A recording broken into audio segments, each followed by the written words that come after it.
And this is Mike Fader on Sirius XM Left 127. As usual, let me remind you to, if you want to get in touch with me about anything you hear on this program this evening, you can get in touch by going to Fader Files, FEDER, and you can contact me and join my mailing list. Also, you might check out something, another show, another thing I do that would be interesting to you politically. It's called Occupied Territory. It's not about the West Bank. It's about the United States. Occupied Territory. And that's on Facebook. It's a Facebook page. So go to Google Occupied Territory and Facebook. One last thing is, you saw Paul Ryan, and you might want to see a little thing I wrote with somebody and illustrated on YouTube. It's called The New Republican Prayer. New Republican Prayer, and it's on YouTube, so check that out. So one thing we've noticed is, and we talked last week about, to somebody, I think it was Greg Palast, about the fact that there are estimates that anywhere from 3 million to 5 million or more votes could be denied, stolen, or suppressed in this election. Mostly, it seems, from the Republican Party against people who might vote Democratic.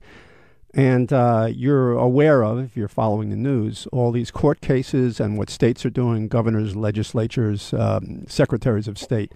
We have somebody on tonight, Keisha Gaskins, who's a senior counsel in the Brennan Center's Democracy Program. And hi. Good afternoon. Do you mind? I read a little bit about your background, then we can go right into it. Sure, thank you. Okay. Prior to joining the Brennan Center, Ms. Gaskins was executive director of the League of Women Voters Minnesota, where she worked on a wide range of voting rights and civil rights issues. Her specialty is voting rights and elections, with a particular focus on voter suppression issues, including voter identification and proof of citizenship laws. And she's also an expert on redistricting and redistricting reform. So maybe we could approach this sort of one step after another. What are the different ways that states have available and are making use of to keep people from registering and or voting? Okay, so what we're seeing is in a number of states across the country, about 15 states have enacted about 23 laws that relate to limitations on early voting, absentee voting, limitations on third-party registration activities. So that's sort of like the League of Women Voters, the Boy Scouts, assisting in getting people registered to vote. There's another two or three additional states that have attempted to impose or have imposed some proof of citizenship laws. And then the vast majority of the states where we've seen most of the restrictive activity has been in imposing strict photo ID requirements for voter identification. Now, things like voter caging and other things like that, that's a separate issue, right? Voter caging, yes, it is a separate issue. And voter caging and voter intimidation, those are more election day or near election day activities. Mm-hmm. So you'll see different types of activities around making it difficult for voters to vote, making it confusing, having robocalls or flyers that say, hey, if you're a Democrat, you vote on Wednesday instead of Tuesday. If it's raining, it's okay, you can stay home. We've enacted a new policy where you can go vote after the election, so don't worry about showing up on Tuesday if the weather's bad. No matter what your point of view, that is clearly illegal, right? Right, absolutely. And those are sort of the voter intimidation, voter caging kind of things, and those are more like election day activities that we see, which is very different than many of these laws that are around election administration and changing election administration procedures that make it more challenging for people to access the polls. Now, before we talk about particular states and cases and instances that we could point out and we can discuss, maybe you could explain why people would do this and who's doing it. Sure. Now, I can explain why the people enacting the legislation said they're enacting it, right? I can't personally look into the hearts and minds of these legislators. Okay. We can only say what they said, but then I can talk a little bit about the impact of these laws, regardless of their intent. So what we hear a lot is that these laws are being enacted to make the ballot safer, to protect the integrity of the vote. and to protect against voter fraud and individuals coming to the polls pretending they're somebody else or any other kind of like irregularities at the polls. So that's what these laws are supposed to do. Is this based on any massive voter fraud or serious reality? There is no evidence of massive systemic voter fraud that relates to individuals stealing elections. There just isn't any evidence of that. The proponents don't even allege that. Heritage Foundation, who is one of the biggest proponents of these laws, has come out and said more than once, look, there is no evidence of any kind of systemic voter fraud that would trigger these laws. And so that's the problem, right? Many of these laws are solution in search of a problem. They claim a policy solution that really doesn't have any relationship with the practical realities of the challenges we have around voting. Now, to be fair, we do have some challenges with our election administration systems. The voter rolls are absolutely bloated. We've got lots of problems with people who are on the rolls who are either dead or have moved, that are registered in 2 states because they moved and then registered again. The problem is to fix those things. Universally, we see advocates saying, look, we need to modernize our voter registration systems. We have to take it out of these 20th century models and use some of the access to the 21st century technology that we have and really clean up the registration rolls and do this and really put the burden on the state who really have the tools and the systems to make it work, rather than these laws that put the burdens on individual voters to make it very difficult for some voters to access the polls. And so that's what we're seeing is, and when we look at some of these laws, particularly voter identification laws that require very limited types of government-issued photo identification, we know that 18% of seniors over 65 lack these types of IDs. We know that 11% of the population overall doesn't have this type of ID. We know we've seen numbers as high as 25% in the African American community, 16% in the Latino community. We know that another 18% of students, 18 to 20, not the students, young people, 18 to 24, who lack IDs with their current address on it. So we know that there's significant populations of people that are overrepresented in that 11% of Americans that lack government-issued photo ID. Okay, so no, I know you don't want to talk about intent, and I've had many people on from the Brennan Center over the years, and Brennan Center is not, a partisan Democratic Party adjunct or anything like that. So, but when I could say these things from my end. You could just, but I mean, when you look at this, you don't have to be, too brilliant to figure out that they might be zeroing in on certain populations, as you pointed out, and perhaps the next step would be to analyze who these, and which they've done, no doubt, who these populations are more likely to vote for. So let's just say that and move on a little bit. So these people don't have to be fair, we don't have to say it, but the D.C. District Court did, right? When they struck down Texas's voter ID law, they said not only did Texas discriminate in terms of effect of these voter ID laws, but the intent of the laws was to discriminate. Oh, really? So that was after trial. That was after Texas putting on its best case. The D.C. District Court, in fact, was the one who came to that conclusion. So how did it wind up in the D.C. District Court when Texas has it's in another district? Certainly, it wound up in the D.C. District Court because Texas is subject to Section 5 of the Voting Rights Act, and what that means is any jurisdiction that is subject to Section 5 of the Voting Rights Act, before they can enact any change to voting laws, because of their history of discrimination in these areas, these particular states or jurisdictions within certain states have to get these laws pre-cleared or pre-approved either by the Department of Justice or by a federal district court out of the D.C. district. Because these places had a record, of because doing. They have a long history, long record of discrimination, and that's where that comes from. All right. And in this case, the Texas decided not to go to the Department of Justice. And went straight to the D.C. District Court to get a hearing in court to determine whether or not that law should be pre-cleared.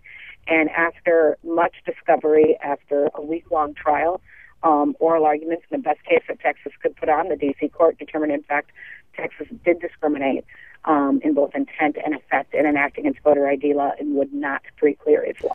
But just briefly, can you explain or tell us how the court decided what the intent was? Where did they deduce that this intent was that? Sure. What the court looks at is a whole set of factors. The courts have long recognized that a lot of these smoking gun things are gone, that you're not going to find a lot of people standing up on the floor of the House saying, look, we are doing this so Latinos can't vote, right? No one's going to say that. So what they do is they look at, how much evidence was in front of the legislature when they looked at this. What testimony did they hear? What types of amendments did they accept? What types of amendments did they reject? And in Texas as well as South Carolina and other states where amendments were put forth time and time again to expand the number of IDs, to carve out reasonable exceptions, to create affidavits where people could swear out under penalty of law and under threat of jail who they were, and have signature matches, and they rejected amendment after amendment after amendment. So in other words, that good would have made it more accessible. So the courts look at not only like what the legislator simply said on the floor, but the actual activities around the legislature, what was going on, what evidence did the legislature have before it, and what types of amendments were accepted or approved in the process of passing these laws. Mm-hmm. So it's one of these endless battles too. I'm sure, according to some of the states, that are sort of the state's right to set these laws, states' rights, right, to set these laws, and the federal government is imposing something. This must have been brought up in some of these cases, right? Absolutely. And so we have the Selby County case, which is actually a redistricting matter, which is something else I work on, but will not go into right now. But Selby County has applied to the Supreme Court for certiorari to the Supreme Court to have the issue of whether or not Section 5 is unconstitutional. And we expect the Supreme Court actually to grant cert on that issue, but we won't know till the end of October.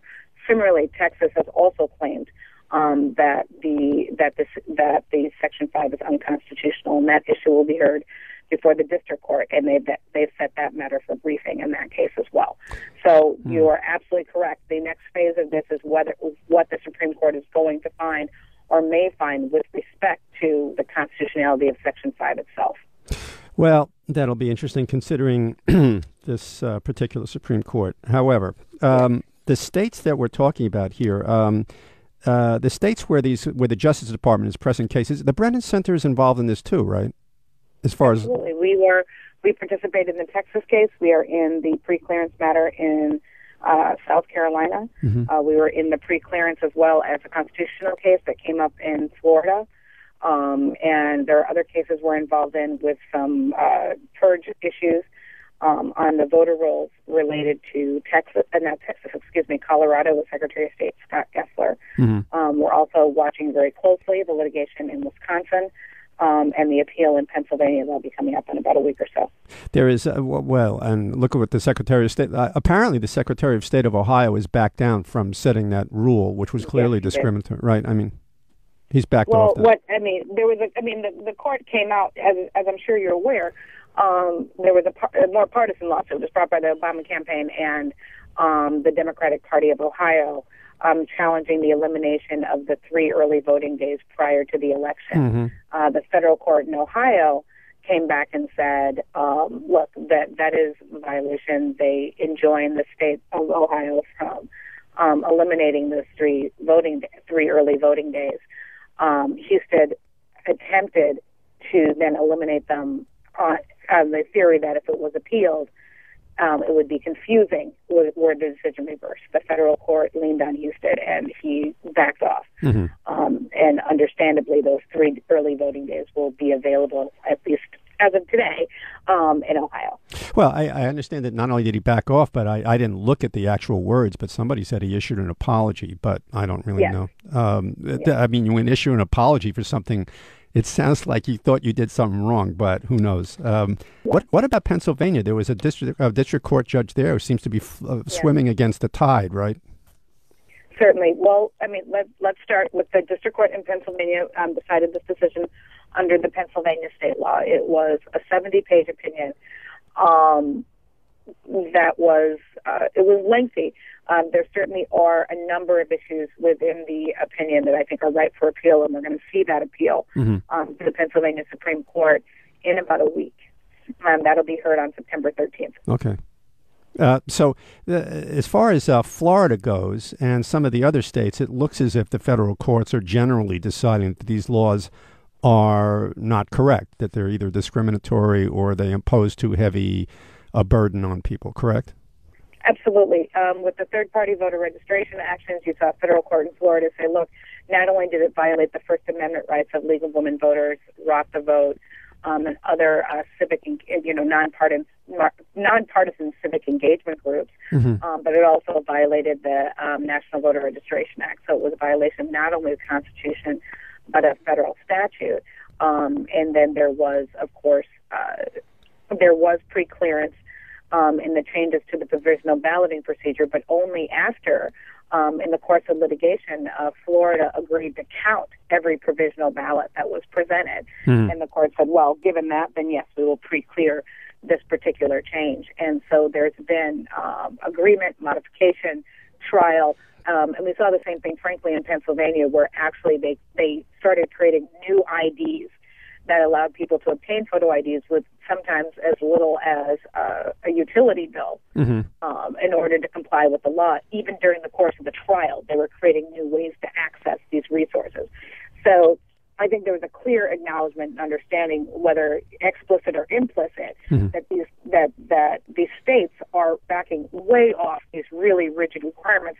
So then it falls to advocates and government organizations and, of course, the states themselves to educate the community to make sure that they do understand all the ways they are still going to have to access the polls. Are you confident that these states, in particular the ones who made the most difficulty, are going to be educating their constituents, or rather their voters? Many of the education plans that are designed, really are inadequate as designed. I think South Carolina dedicated something in the way of between $25,000 for TV ads. $25,000? Right, to educate the entire state for TV. Right, that there was really, truly inadequate education plans and programs. So, we are not confident 100%. We hope that our allies, like League of Women Voters, and some of the others that are working very, very hard to ensure that voters have the information, are able to get what they need to get it done. But certainly, we remain concerned about the suppressive effect. So, is the Brennan Center also going to get involved, or anticipates getting involved in when it comes the day of the election, and then how the election, how the votes are counted? Are you going to get involved in anything that may be illegal that happens in terms of voter suppression on those days and other ways? Well, we hope not to be involved in anything illegal, but No, I don't mean that you would be involved in something illegal. Would you? Let me rephrase the question, Counselor. Maybe, are you going to get involved if there is any kind of illegal activity? Absolutely. Okay. Brennan Center is working with the Lawyers Committee for Civil Rights under Law and other allies on election protection, election day activities, and that is where attorneys and other volunteers work with volunteers at the polls where we get notice and problems or challenges. We'll go in, and these are in states that have passed these laws and states that haven't. But just making sure that the polls are running smoothly and that they're operating. We also keep track of calls and complaints, so if there's any post-election remedies or post-election activity that we need to be engaging in, to work with election officials, say, hey, you know what, we saw these types of problems, or, certain types of problems, and we want to help fix them, because our first goal is to be cooperative. We recognize that most election administrators, aren't political, right? There's all these laws being passed at the legislative level, and governors and all this going back and forth, but in fact the poll workers, the volunteers, the people who day to day want to show up, make sure that people's names are checked off, making sure these are not partisan actors. And so when, or they shouldn't be, and so when we identify problems, when we're struggling, we like to work with these individuals to make sure that everything's functioning as best it can. So, it always bothered me. I guess this is a question of states' rights, but it's always it seems very strange to me that voting would be left in the hands, that voter counting, the counting of the votes actually, or even the setting of the rules for voting, would be in the hands of a mid-level political appointee. I mean, I never really. Let's be clear. America is the only modern democracy that puts the rules for administering our democracy in the hands of the partisans. Really? Right. So, for instance, no one else allows the players in the political system to set up the rules for that same political system. Well, for instance, like for instance, if I pick Germany or Belgium or France or something, that's not allowed there.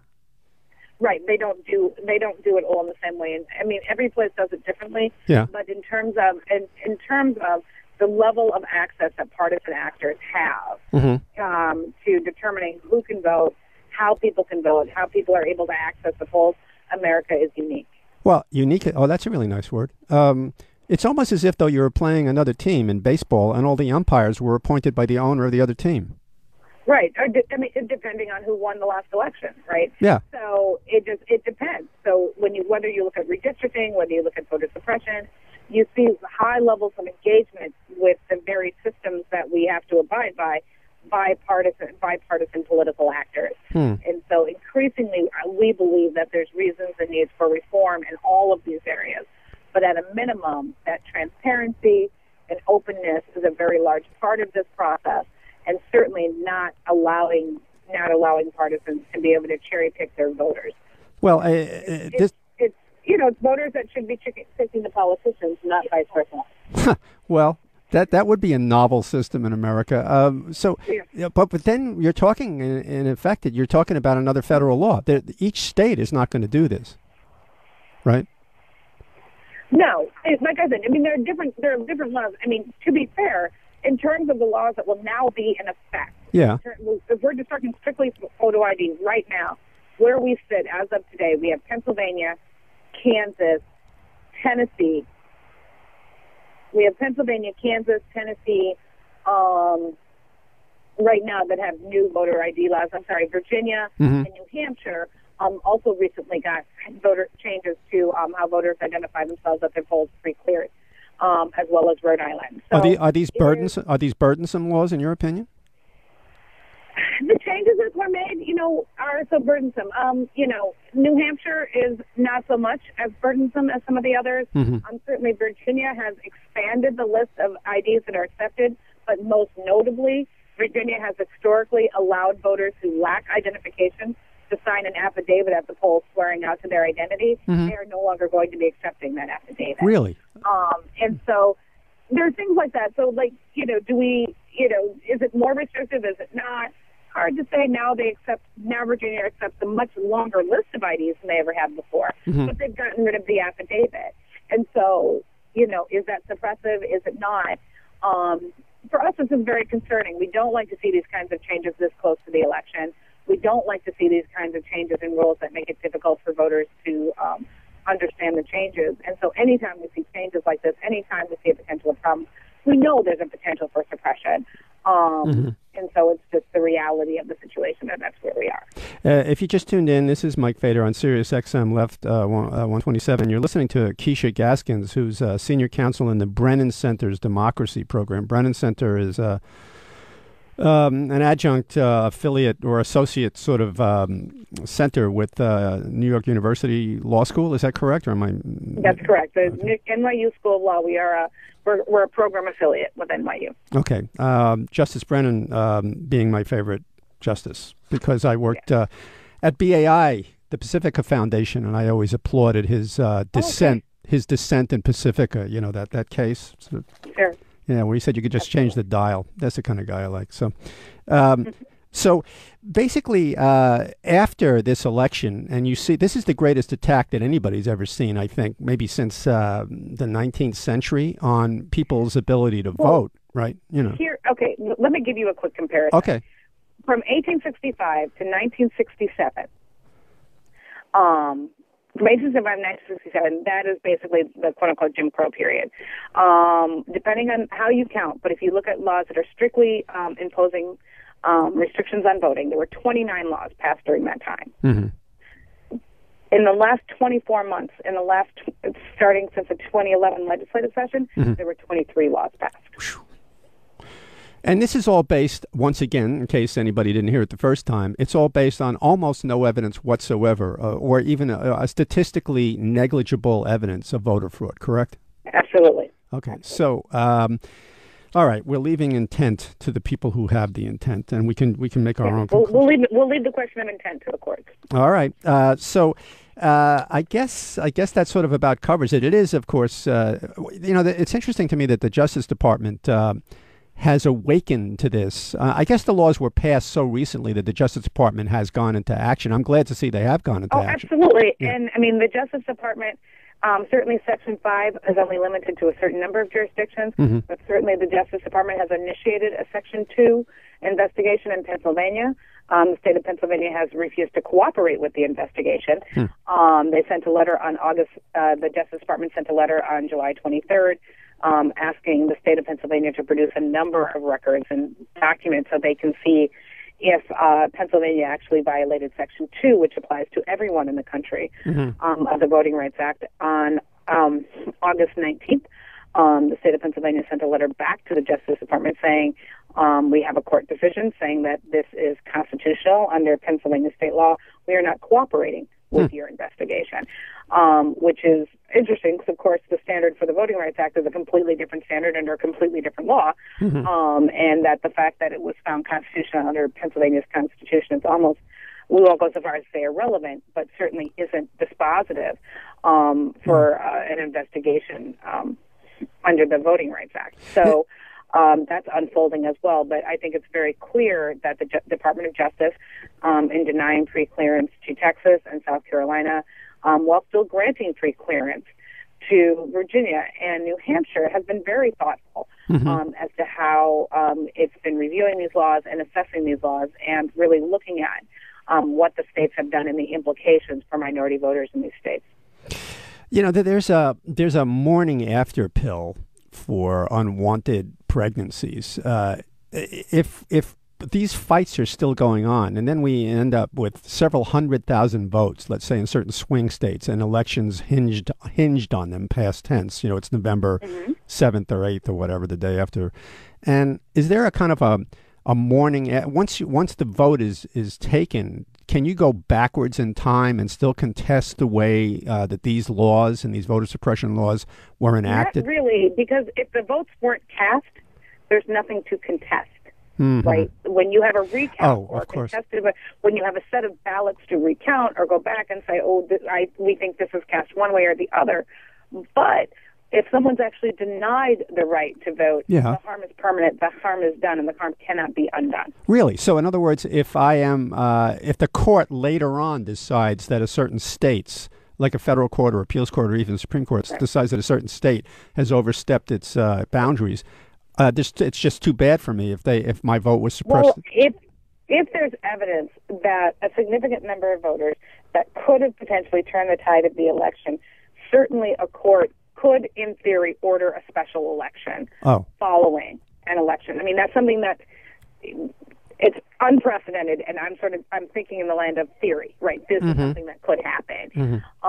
But that would have to be an enormous showing, right? That not just that the law that was in place at the time of the election was unconstitutional, but that in fact that law turned away so many voters. And you have to have evidence that it turned away these voters. Well, something like that by the time... That those voters could have changed the outcome of the election. So not just that some voters were turned away, but enough to change the election, depending on how close the election was. Only under those circumstances, if a court is inclined to do so, could you see the order of a special election. Well, there was something similar with in the 2000 election. The court is not inclined to allow those kinds of what to me were obvious violations. Right. If Bush Gore didn't tell us anything, it told us nothing else. It's that the court is loath to undo an election. Sure. Well, that makes sense for lots of reasons. But then when you have this kind of behavior by the states, then maybe you have to start thinking anew. Right, which is why these court cases are being pushed so hard right now, because we do recognize, and the courts do recognize, that the harm that once the harm and damage is done, it can't justify it. The court in Pennsylvania recognized that harm is denied the vote. Yeah, we're losing your signal here. I guess you want to self? You probably have to go. I apologize. No.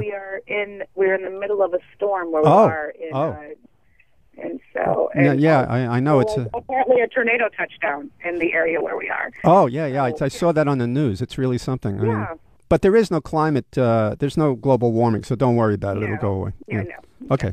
All right. So, all right. Thank you very much for giving us some enlightenment on this. It's all right. Well, thank you very much. Where would people go if they wanted to learn more about this and try to figure out how to help about this? To learn more about what's going on, certainly the Brennan Center site at BrennanCenter.org has a lot of information. Mm-hmm. If you need to know about your particular state, I encourage you to go to the League of Women Voters site at vote411.org. Vote411.org. Okay. Right, and that gives you up-to-date information on every state in the country, what you need to know on Election Day, what you need to bring, so you can actually make sure you're properly registered. It has all the registration deadlines for all the states. Mm-hmm. It also has all the information you need so a voter can know exactly what to do and where to go.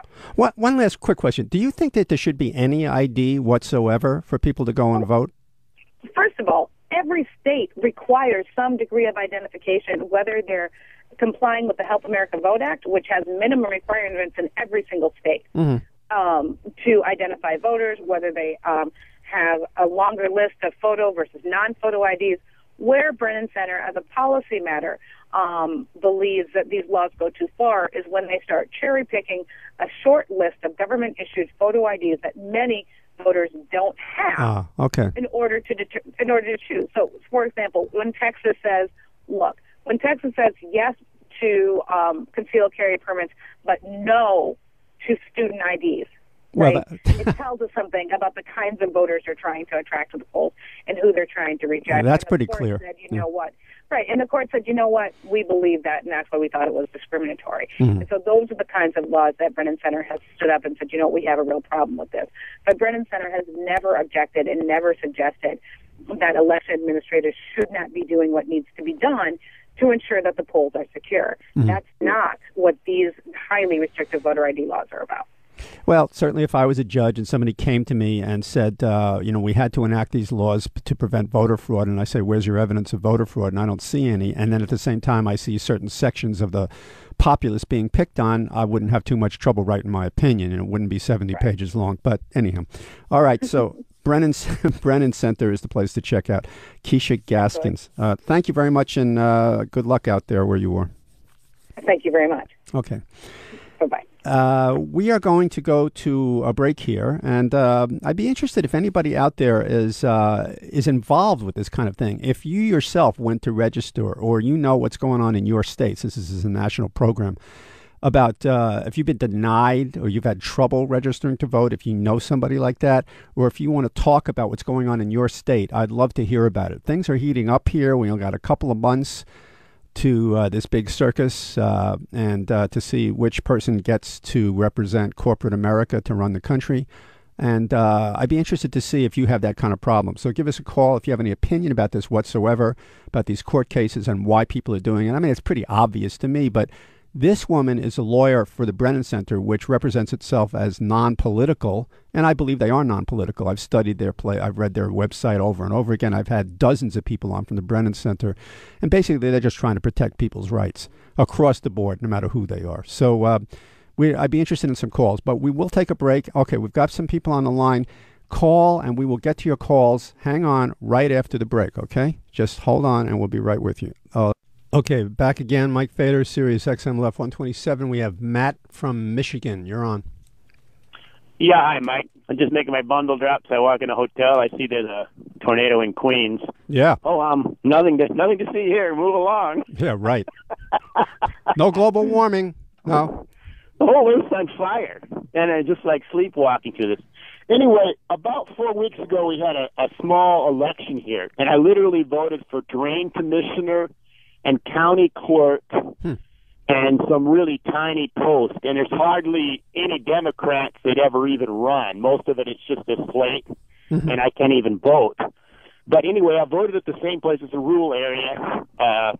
I've lived there 11 years. And the poll workers, I don't know them by name, but I mean, half of them are recognized there. I got at 3 o'clock in the afternoon. There was absolutely no other people voting. But there were 8 poll workers there at this tiny little poll. I was required to, which I don't even think is actually legal in Michigan yet, to present my driver's license every single one of the poll workers gave the driver's license the once over, held it up to the light. It was like some of those photographs from the Hanging Chad in 2000. A single driver's license in the middle of nowhere with people that recognized me on the street in a rural town. Now, I don't know what the hell's going to happen if this is the way it's going to happen with a national election down in Kalamazoo or Pontiac. But if that's the way they're going to roll, I mean, there's going to be lines all the way, 2 miles long. Well, yeah, that's also part of the objective of the people who want to win this election in a foul way, not a fair way, is the longer the lines are. And this happened the last couple of national elections. The longer the lines are, the better it is for the Republicans because they'll just shut people out in certain places, selected places, Well, I hope the Democratic Party, I worked for Obama's election last time, so I'm not doing this time, but my experience is they just don't like to hear things from grassroots people. And so, I hope they're prepared for this because it's going to happen in a lot of Republican counties. But, if they're not ready for it, I'm not going to be surprised at all. No, and they've had plenty of notice to be ready for it. It happened in the last 2 national elections, and it's going to happen. It happened in 2000, 2004, 2008, and so that's 3. And if they can't see it coming, then maybe they don't deserve to win, I hate to hold you up, but are you actually allowed to challenge people in line? I mean, is that legal in some states where some yahoo can just say, present your ballot, and I'll answer off the air so you can get the next caller. But if that's a formula for riot. Oh, well, I don't know. I mean, basically, they have to adhere to the rules. If the law is still passed at that time, if the state passes a law about photo ID, they can, and you don't have one, you don't get to vote. If you're not registered, you don't get to vote. That's why all this stuff is being fought out months earlier, Anyhow, Margie from Wisconsin, you're on. Hi, I just want to bring up 2 points about the photo IDs.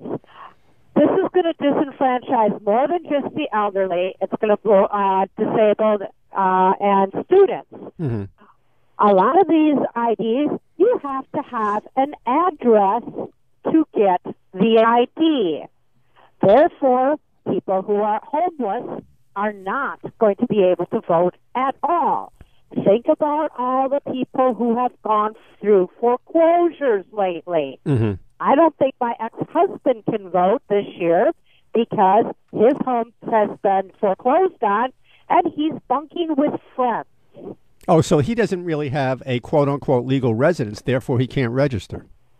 That's what I'm wondering. And the funny thing about this is the friends he's living with, both of them are poll worker volunteers. They have worked every poll for the past 2 decades. But this thing about they don't know the answer. Yeah, this thing about the mortgages is interesting, though, because if you look at the people who across the board have become homeless, who couldn't pay their mortgages, and however many there are, hundreds of thousands, and maybe a couple of million people, if they don't have a legal address right now or haven't registered with a legal address, this affects Republicans and Democrats.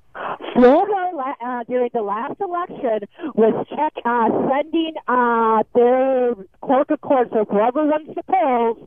They were sending that list of foreclosures to have them check against whether or not those people were showing up to vote and challenging them. Now, the other group of people that nobody has talked about except on Road Dog is that truck drivers are not going to be able to vote. Well, why? Because truck drivers have legal residences. Why wouldn't they be able to vote?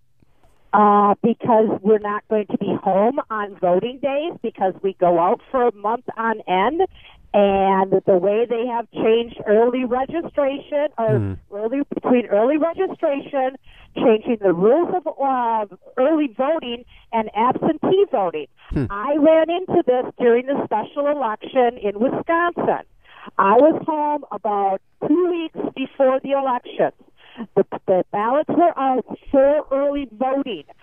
The only way I got a ballot was to call my town supervisor, and thank God I lived in a small town, or call up the town clerk to come and meet me at the town hall to give me a ballot. Well, that's obviously going to be an unusual circumstance to say. No, it's not. Not for 2 to 3 million truck drivers. No, I mean that somebody would go to that trouble is obviously. Oh, yeah. Absolutely. Yeah. Right now, the truck driving stations, OOIDA is all putting out. You guys, if you're going to plan on voting, you need to start making your preparations now.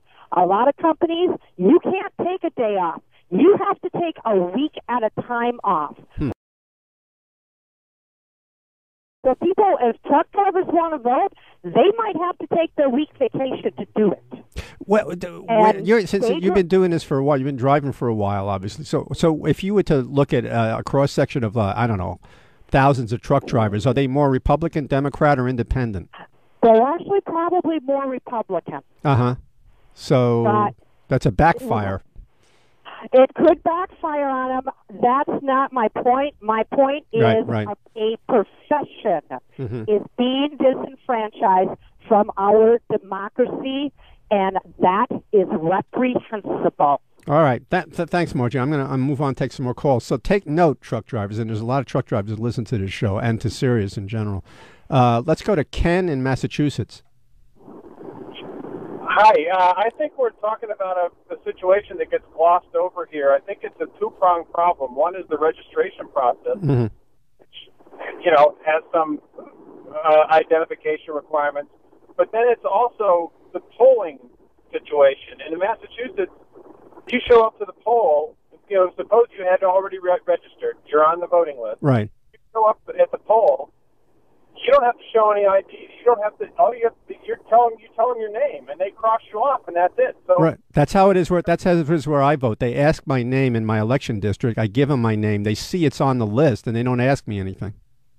Right. Oh, I do have to sign, and they do check the signature to see if it's similar. We don't even have to do that. All we do is tell them our name, and I think that leaves things up for a lot of problems. I mean, anybody can show up. I don't care which party it is. Right. It's a problem for any party. It's just, well, I mean, this woman who was just on, did you hear the guest who was on? Yeah. Yeah, she's a big expert in this, and she works in this. She brings lawsuits about it. She says that, it's her belief that everybody should show some kind of ID of some sort, even the most minimal ID, to show who you are, Right, but and she finished her segment by saying every state has voter registration laws. Well, that may be true, but that's just to register. It's not to, show up and verify that you're the person that's on the roll. Well, I think it's unlikely that somebody's going to figure out that, I don't know your last name, but somebody's going to figure out, like, for instance, in my election district, nobody's going to show up and say that they're me, right? As long as I was already officially registered and they cleared that and they proved that I was a resident there, which they did, I guess. Who's going to show up and say that they're me? Well, but I think that's the voter registration rolls, I think, are available. Like, if you wanted to send if you're a candidate for a position or whatever, and you want to send out mailings to registered voters or whatever, I think you can get those lists. Well, that may be, and that would clearly give way to some kind of nastiness. You could see that happening. Maybe it's a good point there. Let me move on. Take some more calls here. Great, thank you. Okay, Craig from Texas, you're on. Hey, how you doing, sir? Hey, go ahead. You're on. Oh, can you hear me? Sure. Yeah. Well, I was listening to your guest earlier. And me and my wife were actually talking about the voter registration laws. And prior to that conversation, I had looked at some demographic numbers, and it looked like the Democrats are winning the African American vote like 98% to 0, and the Hispanic vote like 70% to 20%. That's about right. A lot of the elderly people really appreciate Obamacare because it closes the donut hole for their medication. Right. So it doesn't really take a rocket scientist to find out exactly who these voter registration laws are specifically designed to target. Well, that's obvious. Yeah, it's obvious. I mean, it's a woman. This woman before who was on from the Brennan Center. They really are nonpartisan, so she can't really say that. I was saying it. You're saying it. We all know it. Right. Now, I understand that it's, politics, a blood sport, whatever, target your opponent's constituencies or whatever, but I'm going to tell you, as a active duty military member, I got 3 tours in the desert under my belt. It's very disheartening for me to watch my parents who go through a foreclosure to not be able to vote.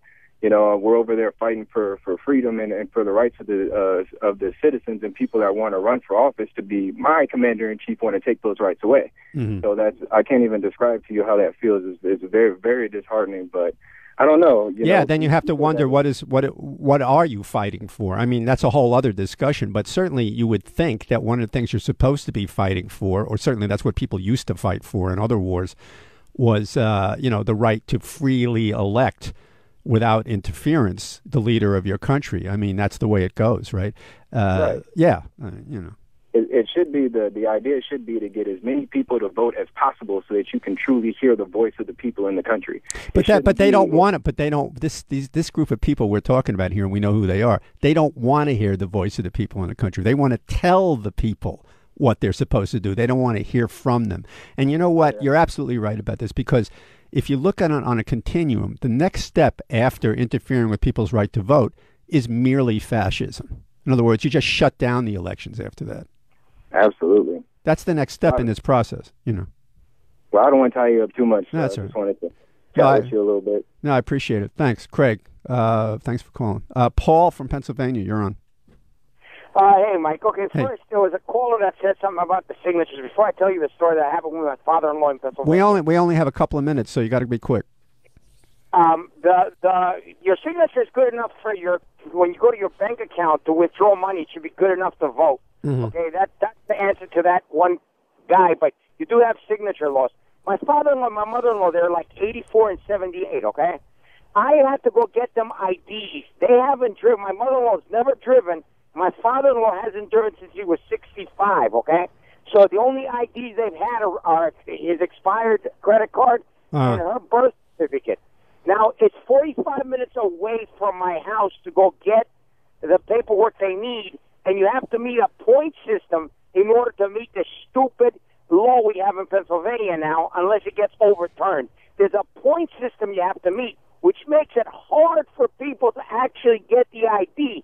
And it took 3 weeks to get all the stuff together, to take them there twice, to get the paperwork, to get it filled out and signed in, and it took a month and a half to get the non-driver license IDs required. Well, that's what they want, because they know that most elderly people and more older people, I should say more older people, are going to vote for Obama. They know that. Yeah. And so exactly. Well, yep, I might let you go because you're running out of time, man. All right, Paul. I'm going to take one more call. Trucker in Omaha. Go ahead. Hello? Hey, you're on the air. Oh, this is Trucker Giddy. Trucker Giddy, hi. Okay. Hi. Okay, I'm really from Ohio. Oh, okay. And so in July, I went up to voter registration because I had to do the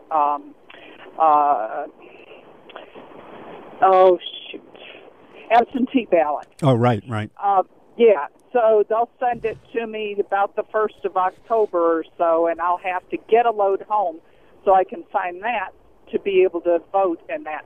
But then in Ohio, absentee ballots are not counted unless there's a certain amount of percentage difference. What do you mean? Wait, you mean they don't count somebody's vote? Yeah, they do not count it unless there is such a difference that the absentee ballot would make a difference. Man, that doesn't sound right. Yeah, I know, but that's the way it's been, and that's the way I've had to vote for the past 24 years because I do not know if I'm going to be home on voting day, and most likely I won't be. Well, I mean, as Craig said, our previous caller there, actually before Paul, there is no way that anybody should make it harder to vote. They should certainly be making it easier to vote. But that would mean we had a real democracy, and we're not headed in that direction. We're headed in the other direction. Last time we voted, or 4 years ago, whenever we voted, my vote was not counted because the absentee ballots did not make up the difference of what the difference is from the two candidates. Well, that's interesting. You know, in 2004, almost the entire election turned on Ohio. It was Ohio. I know. Yeah. I know. Yep. And the secretary of those ballots would have come up, all of them, for Kerry in 2004. Well, there it is. They stole the election in Ohio, right there. Blackwell, the Secretary of State. You know. To make for there to be any difference. And you know, the Republicans are not going to do that. Yeah, well, I mean, that was out and out. That was out and out robbery. I mean, Cheney flew personally. Vice President Cheney flew personally to Ohio to meet with Blackwell, the Secretary of State, a Republican, absolutely, about a day or two before the election. I mean, these guys should be in jail. If they're so worried about voter fraud, how come they didn't go after Romney for voting in Massachusetts whenever he was also registered in Utah?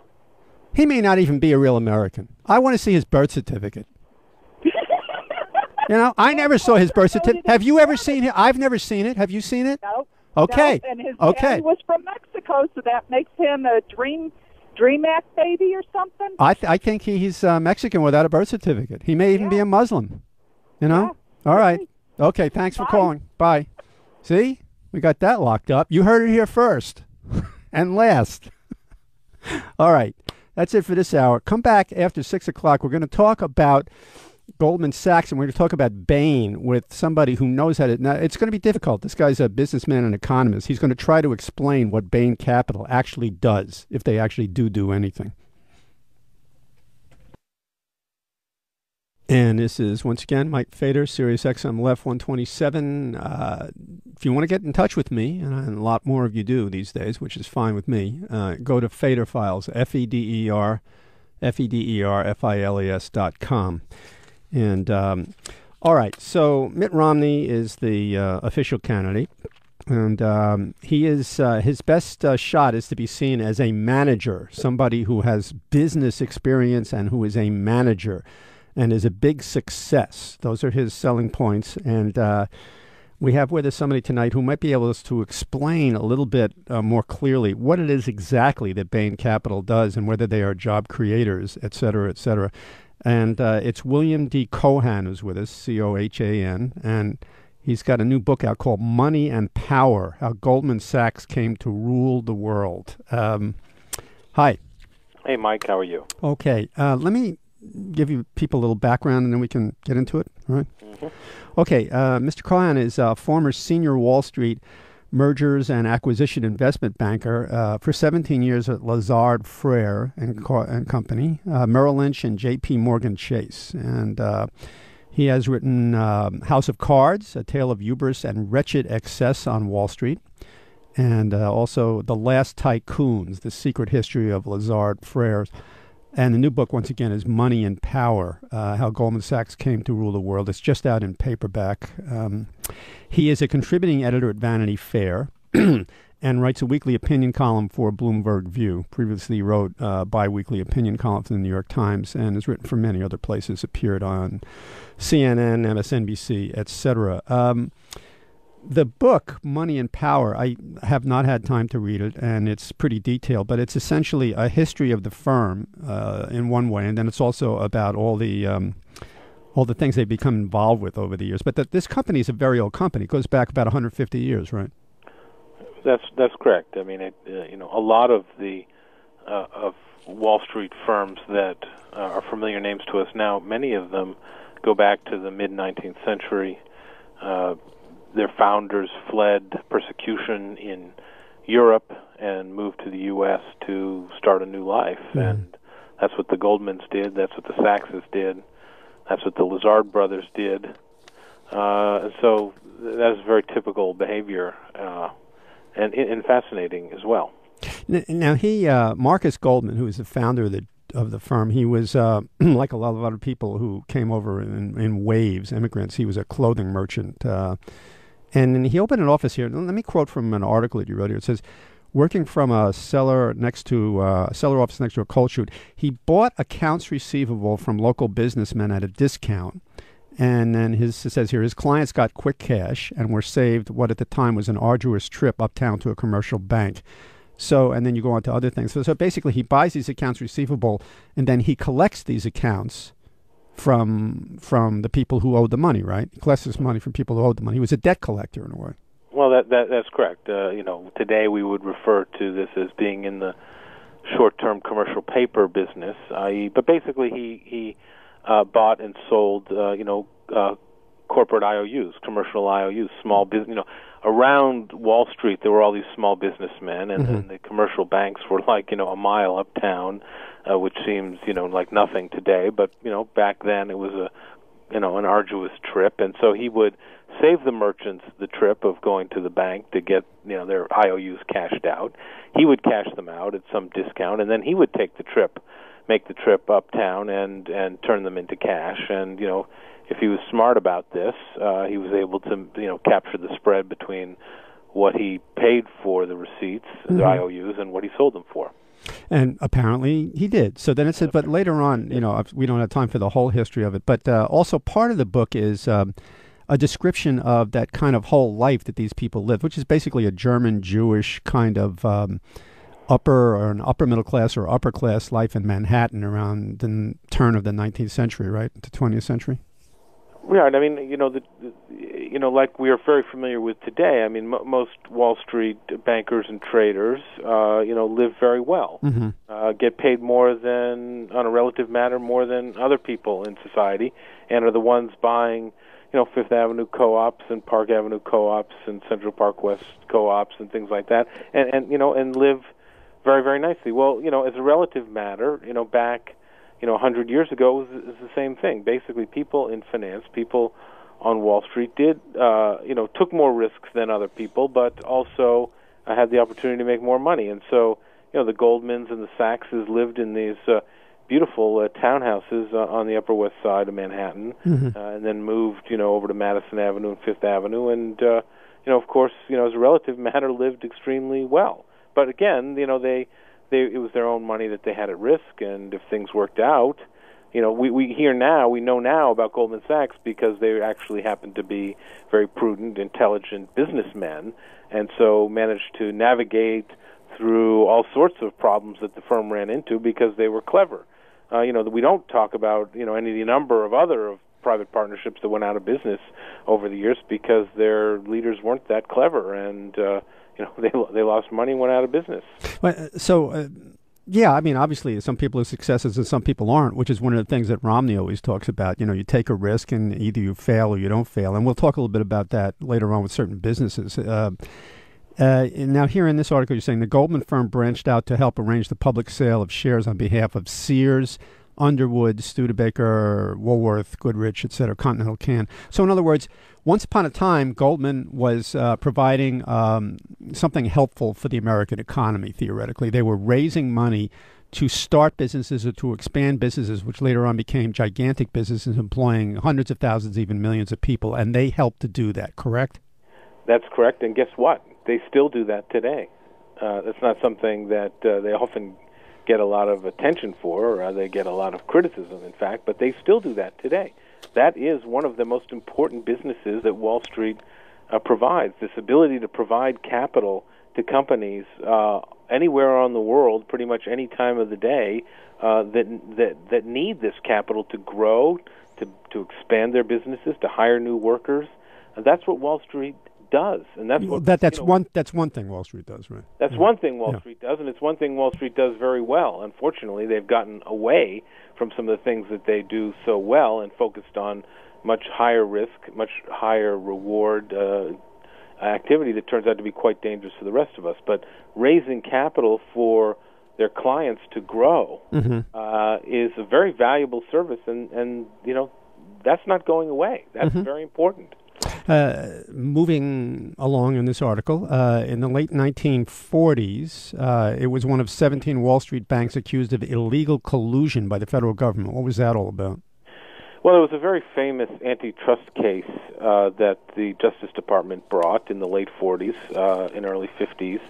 It was fascinating, actually, and nobody even talks about it anymore, but they basically accused 17 Wall Street firms of colluding, of being part of a cartel, and of being anti-competitive in their behavior, which is sort of oxymoronic in a way, because you're talking about 17 firms that you're charging with antitrust behavior. It's not like you're charging 2 or 3. It's not like you're saying, okay, there's these 5 banks that are too big to fail like we have now. Ironically, now the power is far more concentrated in a bunch of firms than it was then. But now, of course, there's no even contemplation of such a lawsuit. Back then there was, and famously, Judge Medina threw this case out basically on summary judgment before it even went to trial. But the documents related to it are absolutely fascinating. And if you look at them, you see that in many instances these banks all had their clients, and they maintained their clients, and they didn't want other bankers to get in, and they did all sorts of things to make sure that they didn't lose their clients, and they kept the information that their clients were sharing with them, themselves, and used it to know when to go to market and finance a deal or to merge with another company or whatever it was. So you saw a lot of anti-competitive behavior, but the judge nevertheless threw it out. Well, I mean, when it comes to trust busting and other things like that, I mean, most people think of anti-competitive behavior is that the mass of average people are cheated or rates are fixed in a certain way, and that's what the government goes after. In that case, you're saying that wasn't the case. That was just to keep clients, right? Well, they were obviously, and they still, by the way, set prices. They collude on prices. In other words, what to charge clients to take them public in an IPO, what to charge to underwrite a debt or equity offering, what to charge for M&A advice. All those prices are basically fixed by the Wall Street cartel, which, as I said, is even more concentrated and powerful than it was in the early 1950s. Well, I guess the idea is if it's not competitive, then it's the average consumer who loses out, right? Well, yes, of course, although the average consumer does not have much, interaction with Wall Street, has much more now today than it did in the late 1940s and 1950s. But nevertheless, they were colluding to keep clients, competitors off certain clients. They were colluding on pricing. That collusion on pricing still exists today. But on the other hand, it's an extremely competitive market. So it's sort of this weird dynamic where yes, they do collude on price. They are a cartel, and yet it's extremely competitive. Well, competitive is an interesting word. I mean, it's one that you could debate all the time. But while they're being competitive, sometimes it's almost like if two huge creatures are being competitive, it's usually the bugs that have to run from the jungle floor. You know what I mean? There's no question. There's no question. I mean, if the American people had, even when people don't have much interaction with Wall Street, you see what happens. So it's because there's only a couple of steps removed. I mean, for instance, look at the LIBOR scandal, right? I mean, LIBOR scandal. LIBOR exactly scandal. Right. Yeah. I mean, they're setting, colluding to set the rate of what LIBOR is at, which is, of course, a rate that all sorts of other loans are set off of. Student loans, for instance. Student loans, home mortgages, car loans, credit card loans, all of these loans. And when you manipulate that rate, you are manipulating the rate that billions of people have to pay and suffer from this manipulation. And the manipulation is done by a certain small group of people who wind up making a hell of a lot of money while everybody else pays higher rates. So let me just go, because I did want to get to Bain, and I know, it is Saturday night. I don't want to keep you forever here. But now here's another quote from the same article. In the run-up to the crisis of 2008, Goldman underwrote billions of dollars of toxic mortgage securities, the sort of irresponsible financial engineering that helped destroy Bear Stearns and Lehman Brothers. But a small group of Goldman traders realized sooner than most others on Wall Street that the industry had gone overboard, wagering that real estate prices would rise indefinitely. In December 2006, this trading team at Goldman began betting that the market would crater. So their billions in winnings allowed Goldman to more than offset its mortgage losses and emerge in 2009 stronger than ever. Can you explain exactly what went on there? The way it sounds to me is they were sort of playing both sides against the middle. Well, that's sort of exactly what they were doing. But maybe you could explain exactly what happened there, because it's hard for me to follow. Yeah. Okay, so basically, like every other Wall Street firm, like it or not, and really this didn't work out very well, as we all know, Goldman was one of the large underwriters of mortgage-backed securities. They would buy home mortgages package them up into securities and sell them off to investors all around the world. We know that became a very, very bad business because the underlying mortgages shouldn't have been made in the first place in many instances, or people who borrowed the money, couldn't or didn't pay it back, and the value of the securities that were sold at 100 cents of the dollar by Goldman Sachs and J.P. Morgan Chase and Merrill Lynch and others rapidly lost value through 2007 and 2008. But they kept selling them anyhow, right? Well, yeah, they kept selling them as long as there was a market for them. Basically, the market dried up in about the third quarter of 2007. But 9 months before that, while they were still selling these mortgage-backed securities at 100 cents on the dollar to any investor who wanted it, a small group inside of Goldman decided, you know what, this thing is going to be potentially a disaster. And why don't we start shorting the mortgage market? Why don't we... Which means what? Which means betting that it'll fail, betting that the value of the securities in the mortgage industry will decline in value. So there are ways to do that. Goldman was one of the pioneers in developing the ways to do that. But the small group of... Hold on one second. We're having a lot of trouble with your signal. Are you on a cell or a mobile phone? Old-fashioned landline. Really? No kidding. It must be. You're in New York, so the weather is really awful here. That must be what it is. The weather is blacker than black out there. Yeah, it's bad out there. Yeah, I could see it out the window here. So basically, here's a bunch of people who are already selling a product that they know is a deficient product, which is, as far as I'm concerned, probably certainly immoral, if not actually illegal, although I don't see a whole lot of people in jail.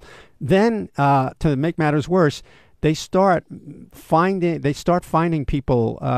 They found a way, knowing that it was going to fail. Their own product was going to fail. They found a way to make profit on it. So I need that to be explained. That I don't get. Well, that is absolutely true. We really are having trouble with the signal. How about now? Yeah, I don't know. I don't know how we're gonna. Yeah, no, it's still. Give it a shot. Try it again. Yeah. Now, you know what? It's just too bad. There are tornadoes out there, and things are really bad. This is too bad because I really wanted to try to get this.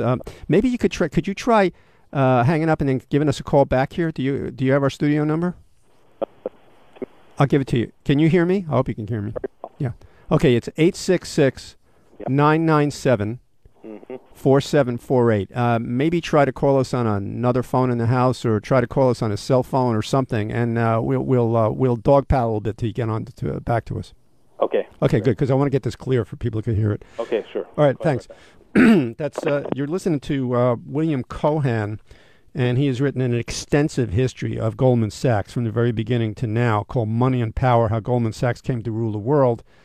According to New York Times Book Review, the definitive account of the most profitable and influential investment bank of the modern era. It's not going to be the same kind of condemnation that you get from Matt Taibbi. It's more or less a history of it by somebody who has been in this business, but you can make your own conclusions. And if we can get Mr. Cohan back on the phone, we will attempt to go over this and then try to get to what Bain Capital does, and we'll see how it works out.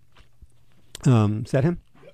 Okay. Yep. Okay, well, try again. So where we were when you had to break for commercial, when Pearl was on the railroad tracks about to be run over, was that Goldman was betting against their own product. Now, how do you do that?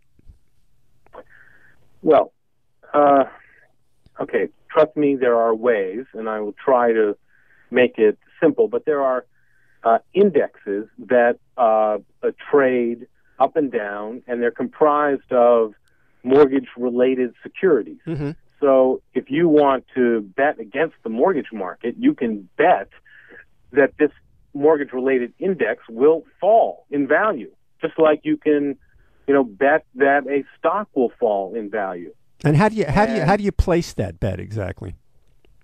Well, that's a very good question. And for instance, one hedge fund manager who made that bet in a huge way was, of course, John Paulson. Right. He made something like $12 billion betting against the mortgage market, and he made that bet through Goldman Sachs. And then Goldman Sachs saw what he was doing and made that bet himself, because there was an index that Goldman helped create in January of 2006 mm-hmm.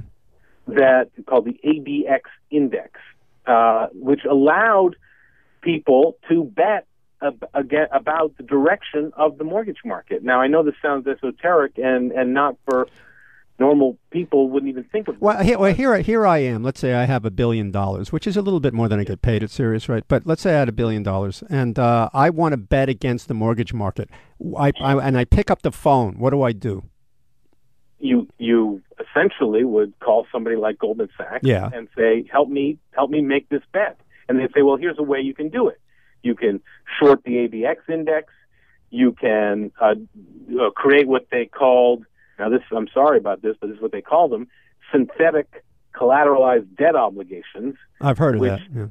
All right, and that's what Goldman got into all sorts of trouble with this sort of abacus deal, the so-called abacus deal, which was a synthetic collateralized debt obligation, which allowed one person to bet that the mortgage market would, continue to perform strongly, and somebody else on the other side of the trade bet that it would fall. So basically, Wall Street is very, very good at helping people take the risks that they want to take when it comes to financial instruments.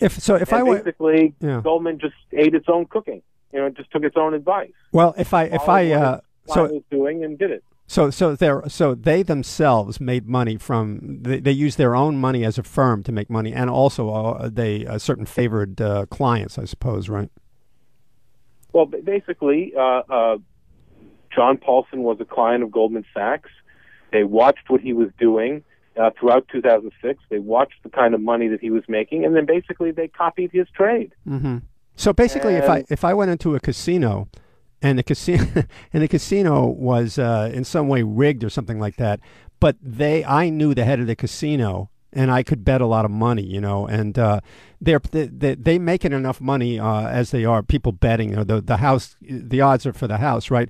But in one particular game, something is wrong with it, but they're going to let me in on it because maybe I know somebody there, right? It's a casino operation. An analogy would be is if while you were placing bets at a roulette table, the casino, instead of just taking the bets and paying off whatever the odds are, was actually actively betting against you, actively placing large principal bets at the same time that you were in there playing whatever blackjack or whatever it is. I mean, because they knew that you were going to they knew that you were going to lose eventually. Well, again, I think to be fair to them, and I hate to be in a position where I'm defending Goldman Sachs. That's up to you. But in retrospect, it looks obvious. In retrospect, it looks obvious. But at the time, you have to remember, in December of 2006, everybody or most everybody was on the other side of this trade. And it was like that throughout most of 2007. There were people, notably John Paulson, the people that Michael Lewis wrote about in The Big Short, and Goldman Sachs, that were on the other side of the trade and ended up making a ton of money when the market for mortgage securities collapsed. But that's so obvious in retrospect, but it was not that obvious at the time. And I think we have to give them a little bit of credit for perceiving a problem coming and doing something about it. Well, unlike everybody else on Wall Street. When you said that everybody was on one side of it at the time, when you say everybody, you're talking about a very small, distinct group of people. Everybody does not include huge pension organizations and states, for instance, that had their money invested in this, right? Well, again, huge pension funds may have very well have been invested in John Paulson's hedge fund, and may have benefited tremendously when the mortgage market collapsed because they were investors in the Paulson hedge fund. You're right that institutional investors, huge pension funds, can't invest in a Goldman Sachs trade. Mm-hmm. They can invest in Goldman Sachs, however, and often do, of course, invest in Goldman Sachs and the equity of Goldman Sachs. Mm-hmm. So it's not just like to bring it around to the private equity world. Who do you think invests in all these private equity funds? It's huge pension funds, it's huge endowments, it's huge pools of capital. Right. So when these private equity firms make money in a particular deal, it could be that the policemen and the firemen whose pensions are invested in these companies actually make a killing.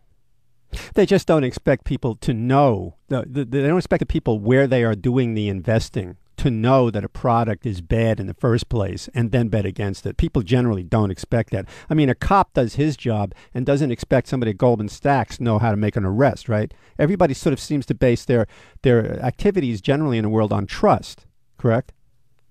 Well, of course, we're not going to get very far. I mean, the whole system is based on trust, right? Right. I mean, the word credit, I believe, derives from the Latin, to have trust, to believe, yeah, to believe, yeah, right, to believe. So, I mean, and the idea is that you believe. If you extend somebody credit, you believe, you hope that you're going to get paid back. So, without faith, without good behavior, without that's why incidents like what Goldman did during the financial crisis or any of these other scandals that have gone on and on and on do so much damage to our capital markets, because people lose faith, people lose the trust in them, and these things just don't work if people don't have belief that they're going to get paid back. Further on in your article, you say Goldman and Morgan Stanley transformed themselves, let's say in the fall of 2008, Goldman and Morgan Stanley transformed themselves from securities firms into bank holding companies. And the move subjected them to more regulation, but made available short-term loans from the Federal Reserve. How could they transform themselves? In other words, the law allowed them to do that then, right? Well, basically, they made an application to the Fed, and the Fed approved it in very short order. Lehman Brothers had made a similar application to the Fed, and the Fed turned them down. Which is one of the reasons why Lehman ended up filing for bankruptcy. The Fed allowed Goldman Sachs and Morgan Stanley to transform themselves into bank holding companies and get access to the short-term financing that basically saved them, whereas it would not allow Lehman to do that because it couldn't get Lehman. The reason Lehman and Bear Stearns and Merrill Lynch almost failed is because they ran out of short-term financing. They could no longer get access to short-term financing, and they couldn't run their businesses anymore. But if you say that these, and you say in a kind of a way that's positive, if these companies like Marcus Goldman straight up on until whatever's happened yesterday, if these companies are taking their own big risks with their own money and with some of investors' money, why should they not have to pay for the risk when things go bad? Why should they get taxpayer money to help them out? Frankly, I don't believe they should. I was merely being reportorial. I was saying. No, I understand. I'm just asking. Happened. Yeah. Right. No, I think that we something very unusual occurred in March of 2008 when the federal government stepped in to bail out Bear Stearns in March of 2008. That was the first time that the federal government had ever stepped in to rescue a securities firm. I'm not talking about a bank, I'm talking about a securities firm. And from that moment on, of course, all the other securities firms thought they were going to get bailed out. And they all did, except for Lehman Brothers, which did not get bailed out and therefore went bankrupt in the biggest bankruptcy of all time. But I think, frankly, if we really want to operate a capitalist system where people get rewarded and are held accountable for the risks that they take, we have to have let these companies go out of business. If I went to do that, because they were concerned about the ramifications that it would have on the whole financial system and the whole economy. If I wanted to risk all of my money, whatever savings I had, and set up some business which was a really risky business and went broke, I wouldn't expect the federal government or other taxpayers to bail me out. Because you're not too big to fail. Well, that's another discussion. Yeah, maybe they shouldn't be, right? They definitely shouldn't be. It's a travesty that they were allowed to continue into business, but it just goes to show you how powerful they are. Not only in New York, but in Washington and among people who make the decision. I mean, for heaven's sake, the head of the Treasury at that point was a former CEO of Goldman Sachs. So, I have a lot of respect for Hank Paulson, but I'm not surprised that at the end of the day, he did what he felt he had to do to save what was known as Wall Street.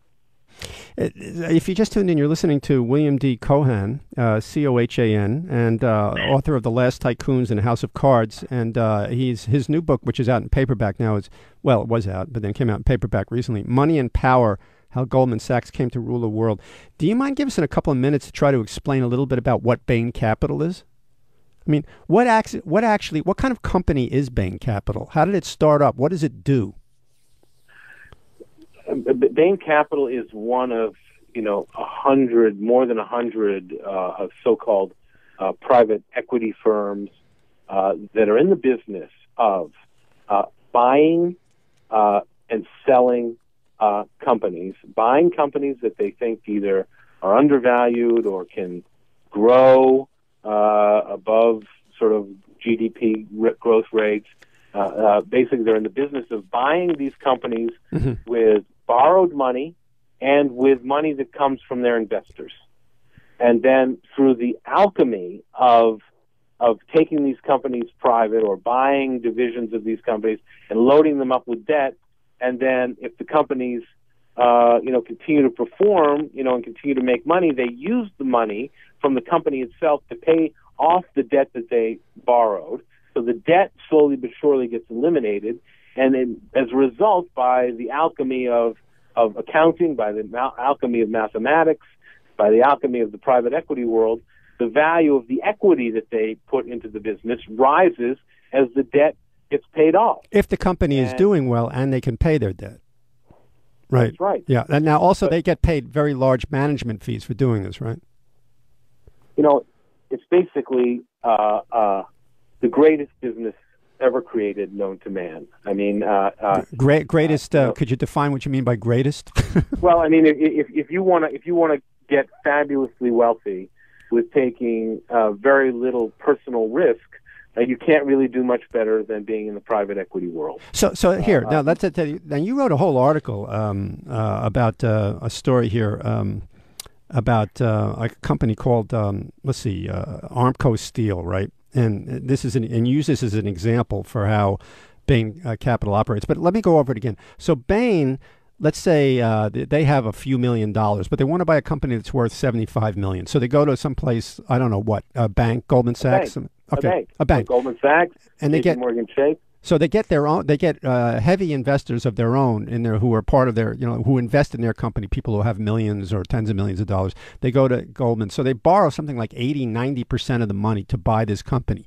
Now, that's right. Now, so this is a leverage. This is something called like a leverage buyout, right? That's correct. Okay, so they're using that lever, and so they're using very little of their own debt. That is another word for leverage. Okay. Now, what I don't understand is, and I read this whole long article. Obviously, you're familiar with Matt Taibbi's stuff, right? About Bain Capital. Of course, yeah. All right. Yeah. So what he's saying is something I really don't get, and it seems to me the most vile thing of all. What he's saying is, and I don't understand this, and that's why I want you to explain it.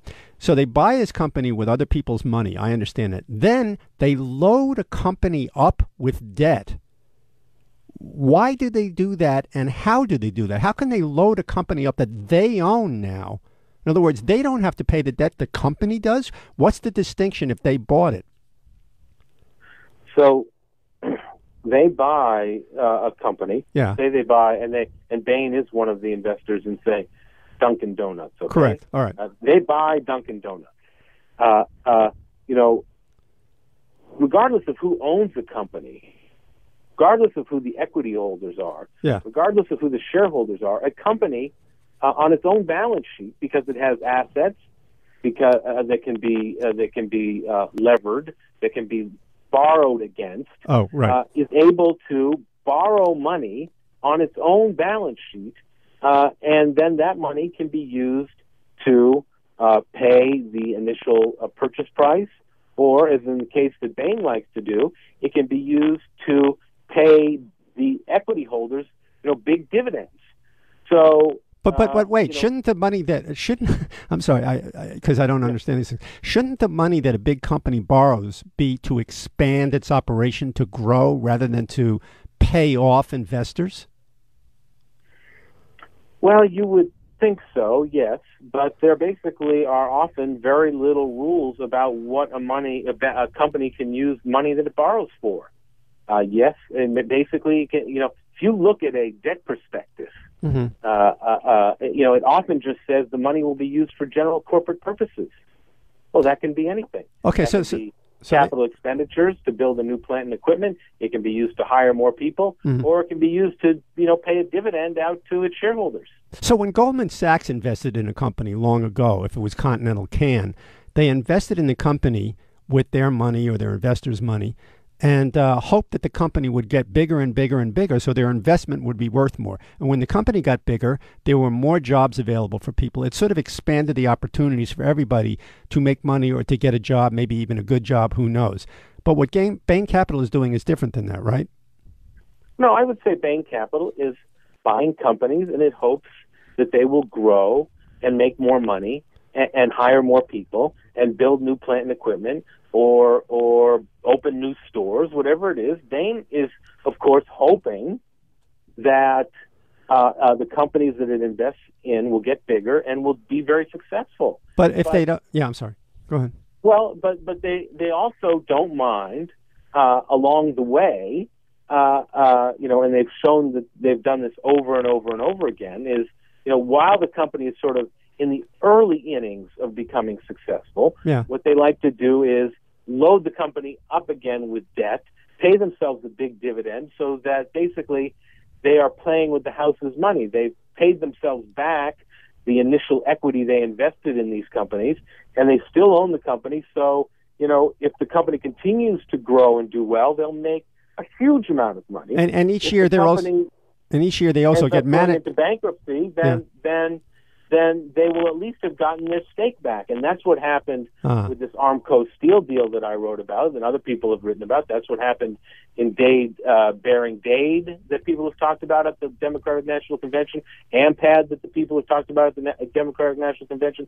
These are companies where Bain paid itself huge dividends, millions of dollars of dividends, took out their initial investment, continued to own the company, and then if the company went into bankruptcy, well, at least they got their money out and their management fees. And if the company ended up getting liquidated and people lost their jobs, well, at least Bain got its money out, and that Bain's happy. It's a jungle out there. I find that to be immoral, but a lot of people don't. A lot of people think that's great. A lot of people. I don't know who those people are. I talked to somebody the other day who worked for a company. I forget what it was, but it was a Bain company. They bought it. Was an auto parts company. These people had worked there like 35 years. Bain bought it was Sensata was a company. Bain bought Sensata, and what they did was, in order, and maybe they do this with other companies, you could explain, what they did automatically was to tighten up the company's profit margin, to make it better, was that they laid a lot of people off, and then they shipped a whole lot of jobs to China where it was cheaper to make things. That's also something Bain does, correct? That's something not only that Bain does, that's something their competitors do. That's something that, GE does. That's something Apple does. That's capitalism. Right. And sometimes there are ugly parts to capitalism. And if the American worker, isn't as competitive in, its cost or its productivity or, whatever as a foreign worker, then, it's no surprise that the executives of these companies go to where they can see a higher return on their investment. And, this is, the ugly side of capitalism, but it is capitalism. Well, competitive is one word for it. I mean, if somebody is working 15 hours a day in a dormitory 7 days a week and making $2 an hour and is not allowed out to take a lunch break or something, that's a little bit different than competing with an American worker who expects to have some kind of life to live, right? Well, that is absolutely correct. Americans, rightly so, live, have come to expect to live better than a lot of the ways that people in the rest of the world are willing to live. And, we don't understand that in this country, but in other countries, people are willing to get paid, far less money and live far more poorly, and not even complain about it. And as a result, CEOs of American companies are taking advantage of that fact. Oh, I think they probably do complain. I mean, you read every day, you pick up the paper, there's more and more strikes going on in India and China and places like that. But did you see the movie Goodfellas? Of course. Okay, so in Goodfellas, you remember that one thing they did was they bought up a nightclub, right? A nightclub was going broke, basically because of the way they behaved in it. But a nightclub is going, but the nightclub wasn't going broke. The nightclub is making some money. It's doing okay. And they somehow muscled their way into this nightclub. And what they did was they loaded the nightclub up with tremendous amounts of debt. They charged all kinds of things on the nightclub's credit cards. They bought all kinds of stuff the nightclub had nothing to do with, like fur coats. And basically, they bankrupted the company. And then when they were done bankrupting the entire nightclub, they burned it down and got the insurance. How different is that than what Bain Capital does? Well, except for probably the burning it down part and collecting the insurance, not all that different. Not all that different. Some of the companies that they load up with debt perform very well and pay down the debt and maybe even go public again, and everybody makes a lot of money. Some of the companies they load up with debt, they take these big dividends out, they get their grub stake back, and if the company goes into bankruptcy and is liquidated, well, at least Bain got its money back for its partners and its limited partners, and they're all happy. A lot of the workers that appear in these political ads now obviously are very unhappy and are critical of Bain. But again, it's not just Bain. And by the way, Bain is not really a pioneer in this industry. I mean, Mitt Romney, likes to talk about all the jobs he created. He didn't create any jobs. He created the jobs for the 50 or so people who work at Bain Capital, maybe. But he didn't create the hundreds of thousands that he likes to talk about. Creating. The CEOs of the companies that they happen to be an investor in at one time may have created a lot of jobs, but that has nothing to do with Bain Capital. Bain Capital is not in the business of creating jobs. Right. Bain Capital is in the business of making a lot of money for its investors. And whichever way it needs to do that is what it's going to do, period. Period. Well, what would you? Let's say you're the president. Let's say in November it's not Romney and it's not Obama, but you got elected president. How would you create jobs in this country? Oh, no, it's obviously, I'm not an economist. Not that they know how to create jobs. One thing that I have said repeatedly, I was saying this on MSNBC last night. Again, it is just that I think that there's $2 trillion of cash, more than $2 trillion of cash, on the balance sheets of American corporations in this country. That's a lot. That's a huge amount. And they're not investing it, and I think they're not investing it in part because they don't know whether we're going to end up in another recession come early next year. And the reason we may end up in another recession come early next year is because, with this fiscal cliff, this sequester, this failure to reach an agreement on how to cut the deficit has made it inevitable seeming that there's going to be, huge cuts in the defense budgets. $1.5 trillion is going to be cut out of the budgets over a period of time. And, taking that much, and taxes are going to rise. With the combination of rising taxes for everybody and trillions of dollars being cut out of the budget to try to balance it, sucks out so much a demand from the economy that no self-respecting CEO is going to invest the capital that he has on his balance sheet. I mean, Apple has over $100 billion of cash on its balance sheet. But it's not spending that money because, in part, it doesn't know what's going to happen with demand come 2013. But isn't that kind of a self-fulfilling prophecy on their part? I mean, and for the rest of us, if they don't invest their trillions of dollars and create jobs and invest it in the American economy, that could cause a recession all by itself, couldn't it? Well, or add to it. Well, I think that if they had some idea of what Congress was going to do or not do on the subject of income tax rates, on the subject of trying to get our fiscal house in order, I think if there was a little more certainty around those things, that corporate CEOs would say, okay, I understand what's going to happen now. I can gauge what demand is going to be like in the next year and the year after.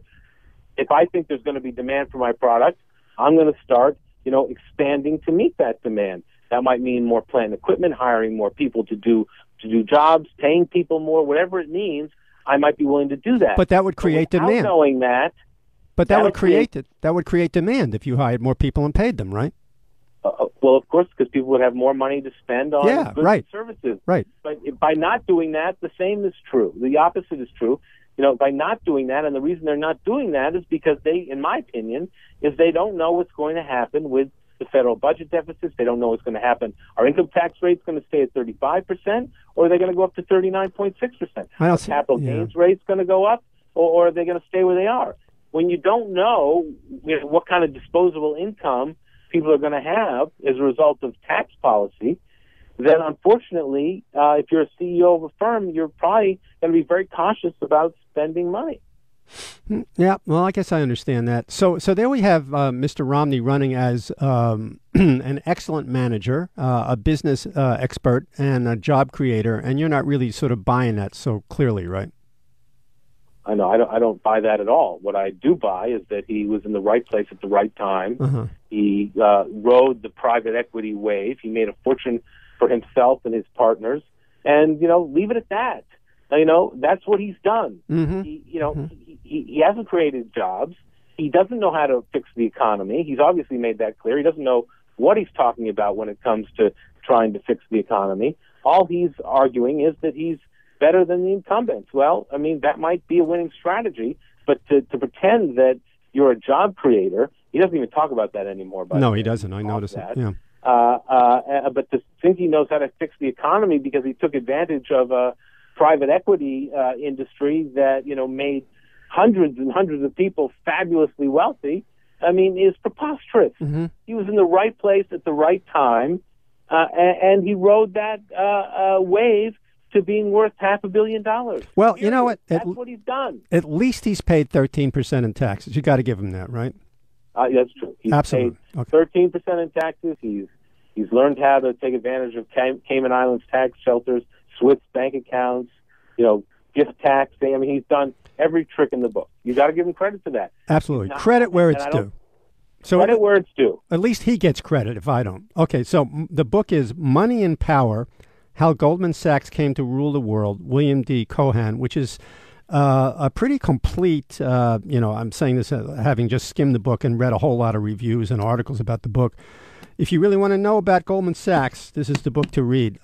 Listen, I appreciate your coming on and explaining these things as clearly as you did. It's always difficult to transfer these things into an explanation that makes sense to average people, Well, I feel like that's sort of, after working on Wall Street for 17 years and then writing about it for the last 8 years, I feel that that's what I was put here to do, is to explain these difficult concepts to people so they can really understand what the heck happened here and what we can try to do to change it and make sure it doesn't happen again. Maybe it would be a good idea if the banks are, when you say corporations are sitting on trillions of dollars, but some of those corporations you're describing are banks, right, who got bailed out and still owe the federal government, theoretically, hundreds of billions of dollars. Maybe we should just cut out the middleman and take over the banks as a federal institution, and then we don't have to worry about them sitting on the money that we gave them so that they can invest in the American economy. Well, as we both know, nationalizing banks would be extremely unpopular in this country because we are, a capitalist society, and we don't like government owning our corporations. So, I think we could probably accomplish a lot more, like China is able to accomplish a lot more in its economy because basically it's a state-run economy. But we don't subscribe to that philosophy here. And, frankly, when all is said and done, I would prefer to live here than in China, even though I don't like a lot of the things that Wall Street has done. All right. Thanks for coming on. I appreciate your responding to the questions. Money and Power, How Goldman Sachs Came to Rule the World, William D. Cohan. And is there a website people can go to? Oh, no, there isn't. I'm a Luddite. It's okay. Everybody's got a website. It's refreshing to hear somebody who doesn't have a particular one to go to. That's where the book is. You can find it on Amazon. Thanks for being on. Thank you very much. Okay. Bye-bye. So I thought it would be useful. So there you hear it. This is what Bain and Bain Capital do. And this is a guy who knows what he's talking about. He's basically been in this business himself, and it's not a business I would ever get involved in, aside from the fact that I know nothing about business. But I don't believe it's very moral, obviously.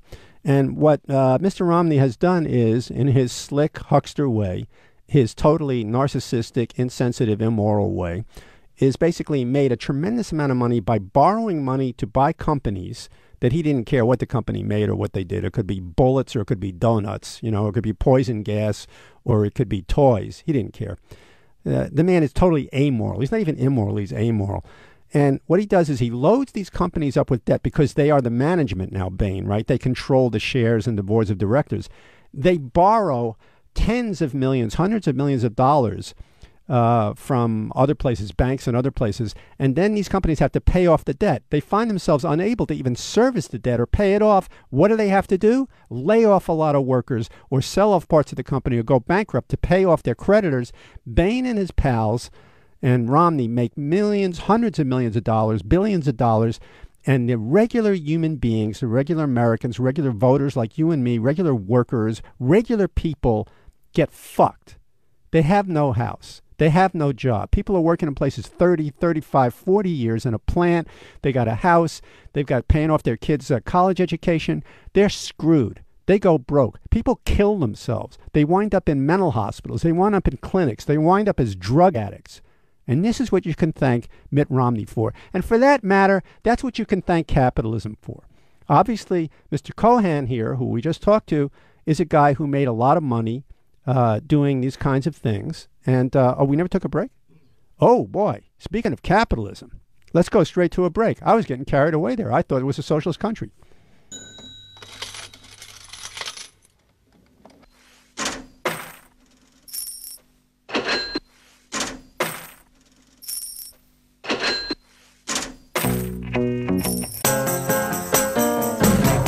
That's what the world needs, more casinos and hotels. So all of us who are just, overfed and just bursting with money can go spend it. Casinos and hotels. Now, who's supposed to go to those? You bust enough people out, there won't be anybody going to the hotel. All right, this is Mike Fader's Sirius Left, Sirius XM Left 127. And you may have noticed down at the convention, although we saw a lot of balloons and confetti in Charlotte, and we heard a lot of speeches. We found out, in case we were wondering, that Osama bin Laden is dead. In fact, he sounds like he's the deadest person there ever was. And we heard a lot of stuff down there, and we saw a lot of stuff. One thing we did not see is any demonstrations. And that may be because there weren't very many demonstrators, or it may be that the media that is owned by the corporations that own the convention, who brought you the convention, we're not going to show you that. So we want to talk to somebody who's been working hard down in North Carolina and who has something to tell us about his organization and about some protests that took place, actually, though you'd never know about it, at the convention. Pat McCoy is with us. Hi. Hi. Good evening. Let me just give people a little bit of background here. Pat McCoy is the executive director of Action Institute, North Carolina. He began his organizing career in 1977 in Durham after graduating from Duke University and has spent 25 years since then as a community organizer with Carolina Action, Acorn, and Action NC. And during these last several years, he has served in a number of capacities, including North Carolina head organizer, Southeast Regional Organizing Director, National Training Director, and National Deputy Field Director. He's the executive director now of Action Institute and NC. Maybe we start if you could tell us what that is. We're a grassroots community organizing, citizens action organization. We work on issues that concern our constituency, which is low and moderate income communities and mostly communities of color here in North Carolina. So we do a lot of neighborhood quality of life, tenant organizing, affordable housing. We also work on broader issues like public education, healthcare access, financial justice, consumer abuse, immigration reform, a host of issues that poorer people care about. Now, at the convention there, were you involved in organizing some protests or some demonstrations? Well, we had a march on Sunday with a good-sized crowd, considering sort of that institutions weren't really involved, labor and others, in turning out for this at all. It was a completely grassroots effort, nothing very well organized by folks who operated on a shoestring, mostly good young organizers here in North Carolina who operate independently and had contacts to others who had organized at prior conventions, reached out all over the country, and got a good-sized crowd for a very spirited march on Sunday, which got some media attention, but, I think a lot of the media said, well, the crowds aren't nearly as big as we expected, and doesn't seem to be the level of anger that people might have anticipated. But, I think that misreported in many ways. It was a good-sized, spirited march, and I think people made their voices heard loud and clear on a lot of issues. It was a very diverse coalition, folks speaking out about war, drone strikes, people talking about jobs, the economy, the crimes of the banking sector, people talking about LGBTQ, TQ issues, and immigration reforms. And there were a number of actions throughout the week. I know the Undockybus folks were very active here. There were actions around Duke Energy, dirty coal, Bank of America financing dirty coal. We did some of our own work around foreclosures, particularly in support of an immigrant family that's very unfairly about to lose their house to Bank of America. Other folks did some work on, some other climate change issues as well. So, and some anti-war stuff too. So. Now, Charlotte is the headquarters for the Bank of America, right? Bank of America, Eastern headquarters for Wells Fargo after Wells took over Wachovia. So that's why the march was called the March on Wall Street South. This is the second largest financial center in the country after New York City. I think if supposedly the original venue for the president's speech was supposed to be the Bank of America Stadium, was it? No, that's wrong. Actually, it's the Panthers Stadium. Oh yeah, I thought. No, I'm laughing because the optics of doing the speech in the Bank of America Stadium was a little bit embarrassing for them, so they never called it Bank of America Stadium in the run-up to the speech. They called it the Panthers Stadium, which is the name of the football team here. But yes, it is the Bank of America Stadium. Yeah, and that wouldn't have gone over too well. But so and then also Duke Energy. Tell us about Duke Energy, because I noticed in the papers right before the convention there was some writing about the fact that Duke Energy, or the CEO of Duke Energy, or somebody involved at a high level of Duke Energy, was a major backer of this convention, right?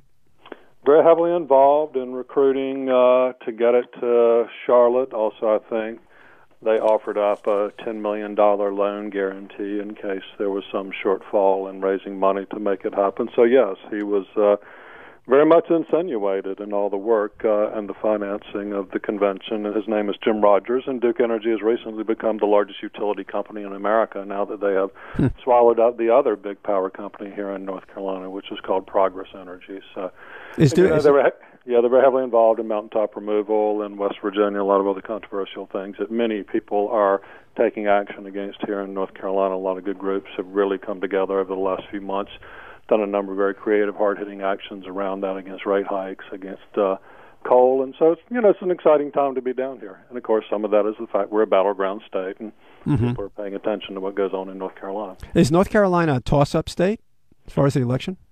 Yeah, it's very, very close. I think of all the battleground states, the most recent poll I saw, it was the only one that Romney had a slight lead in, but still well within the margin of error. So, Obama won by 14,000 votes here in 2008 with a huge turnout. The only demographic he won in was young people, but he won that overwhelmingly. So I think people are expecting another very close election here.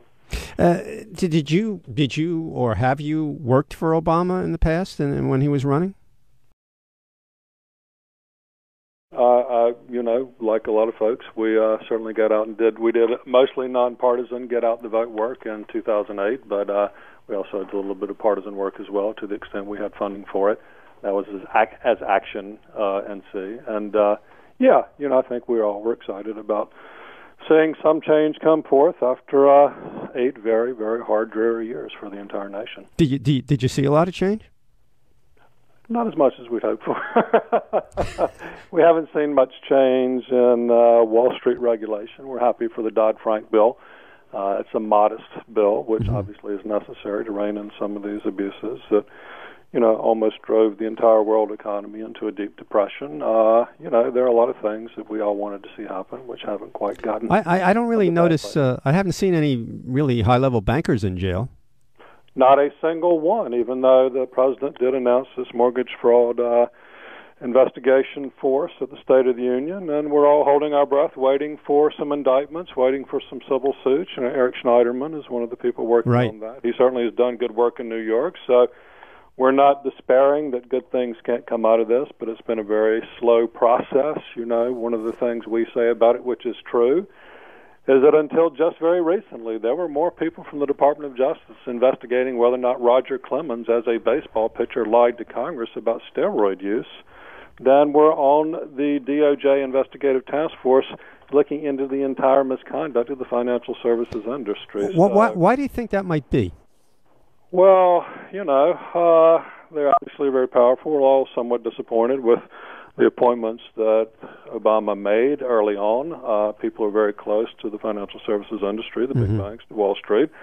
And look at Eric Holder himself. And, he was a Goldman Sachs lawyer and a very sort of white shoe private law firm before he went over to DOJ. So I think it's not realistic to think that these folks are going to be as aggressive about going after the banks as people like us would hope they would be.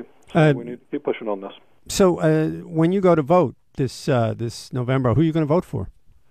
Honestly, I will vote for the president. These are reactionary times and reactionary opponents that we're dealing with here. And, there are some things that are a little bit hard to swallow about the last 4 years. At the same time, in North Carolina, we have a Tea Party legislature. We've actually been a very moderate southern state for a long time. We were passing same-day voter registration laws in 2007 when other southern states were passing these reactionary racist photo ID laws. We have the best anti-predatory lending laws in the country, a lot of consumer protection here that you wouldn't expect in a southern state.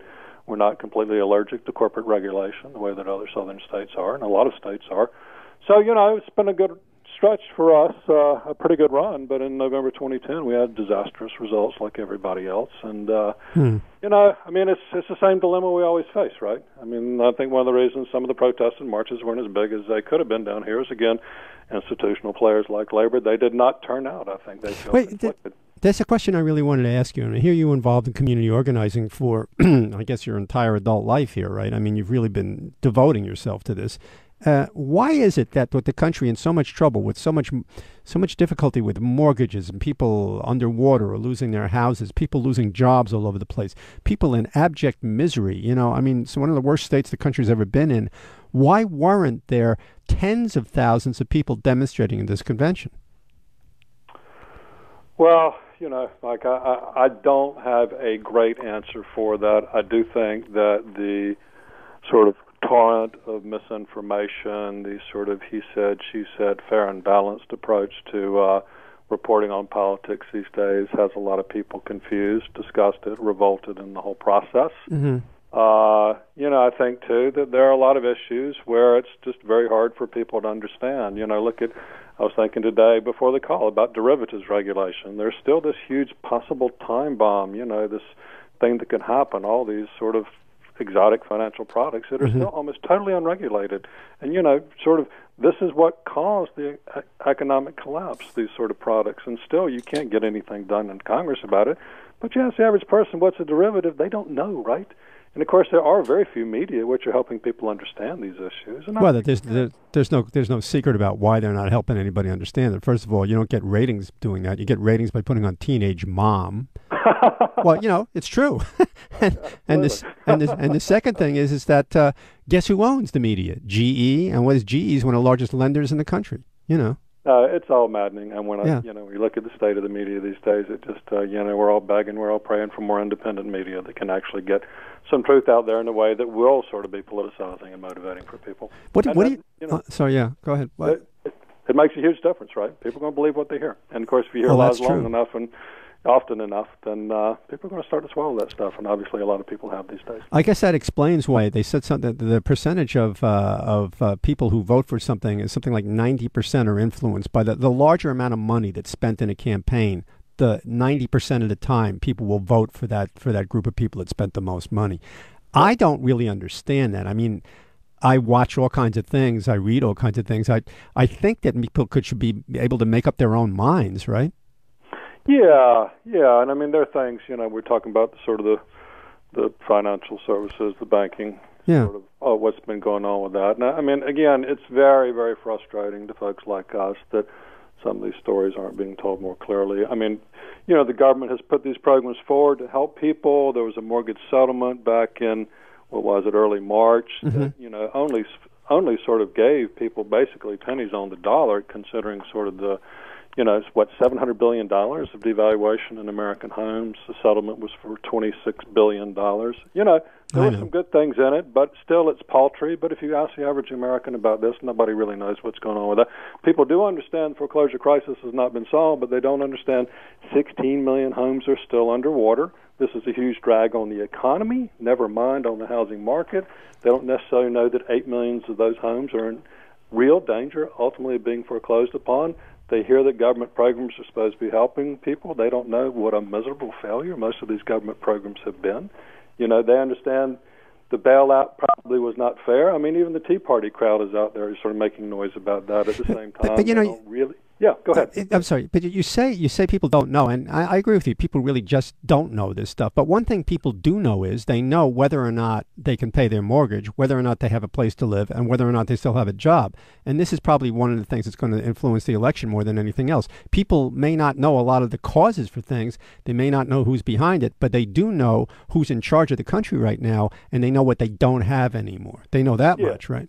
No, and let me be clear. I'm not saying people are stupid. I don't believe that. I think people have a keen sense of their own self-interest. I just think it's very hard these days for folks to get sort of real information that's empowering to them. That's why we organize, right? Right. You try to break through with that. You try to sort of tell a clear story to people, and you try to give them a plan about how they can take action against the Bank of America that actually makes a difference. How can people take action against the Bank of America that makes a difference?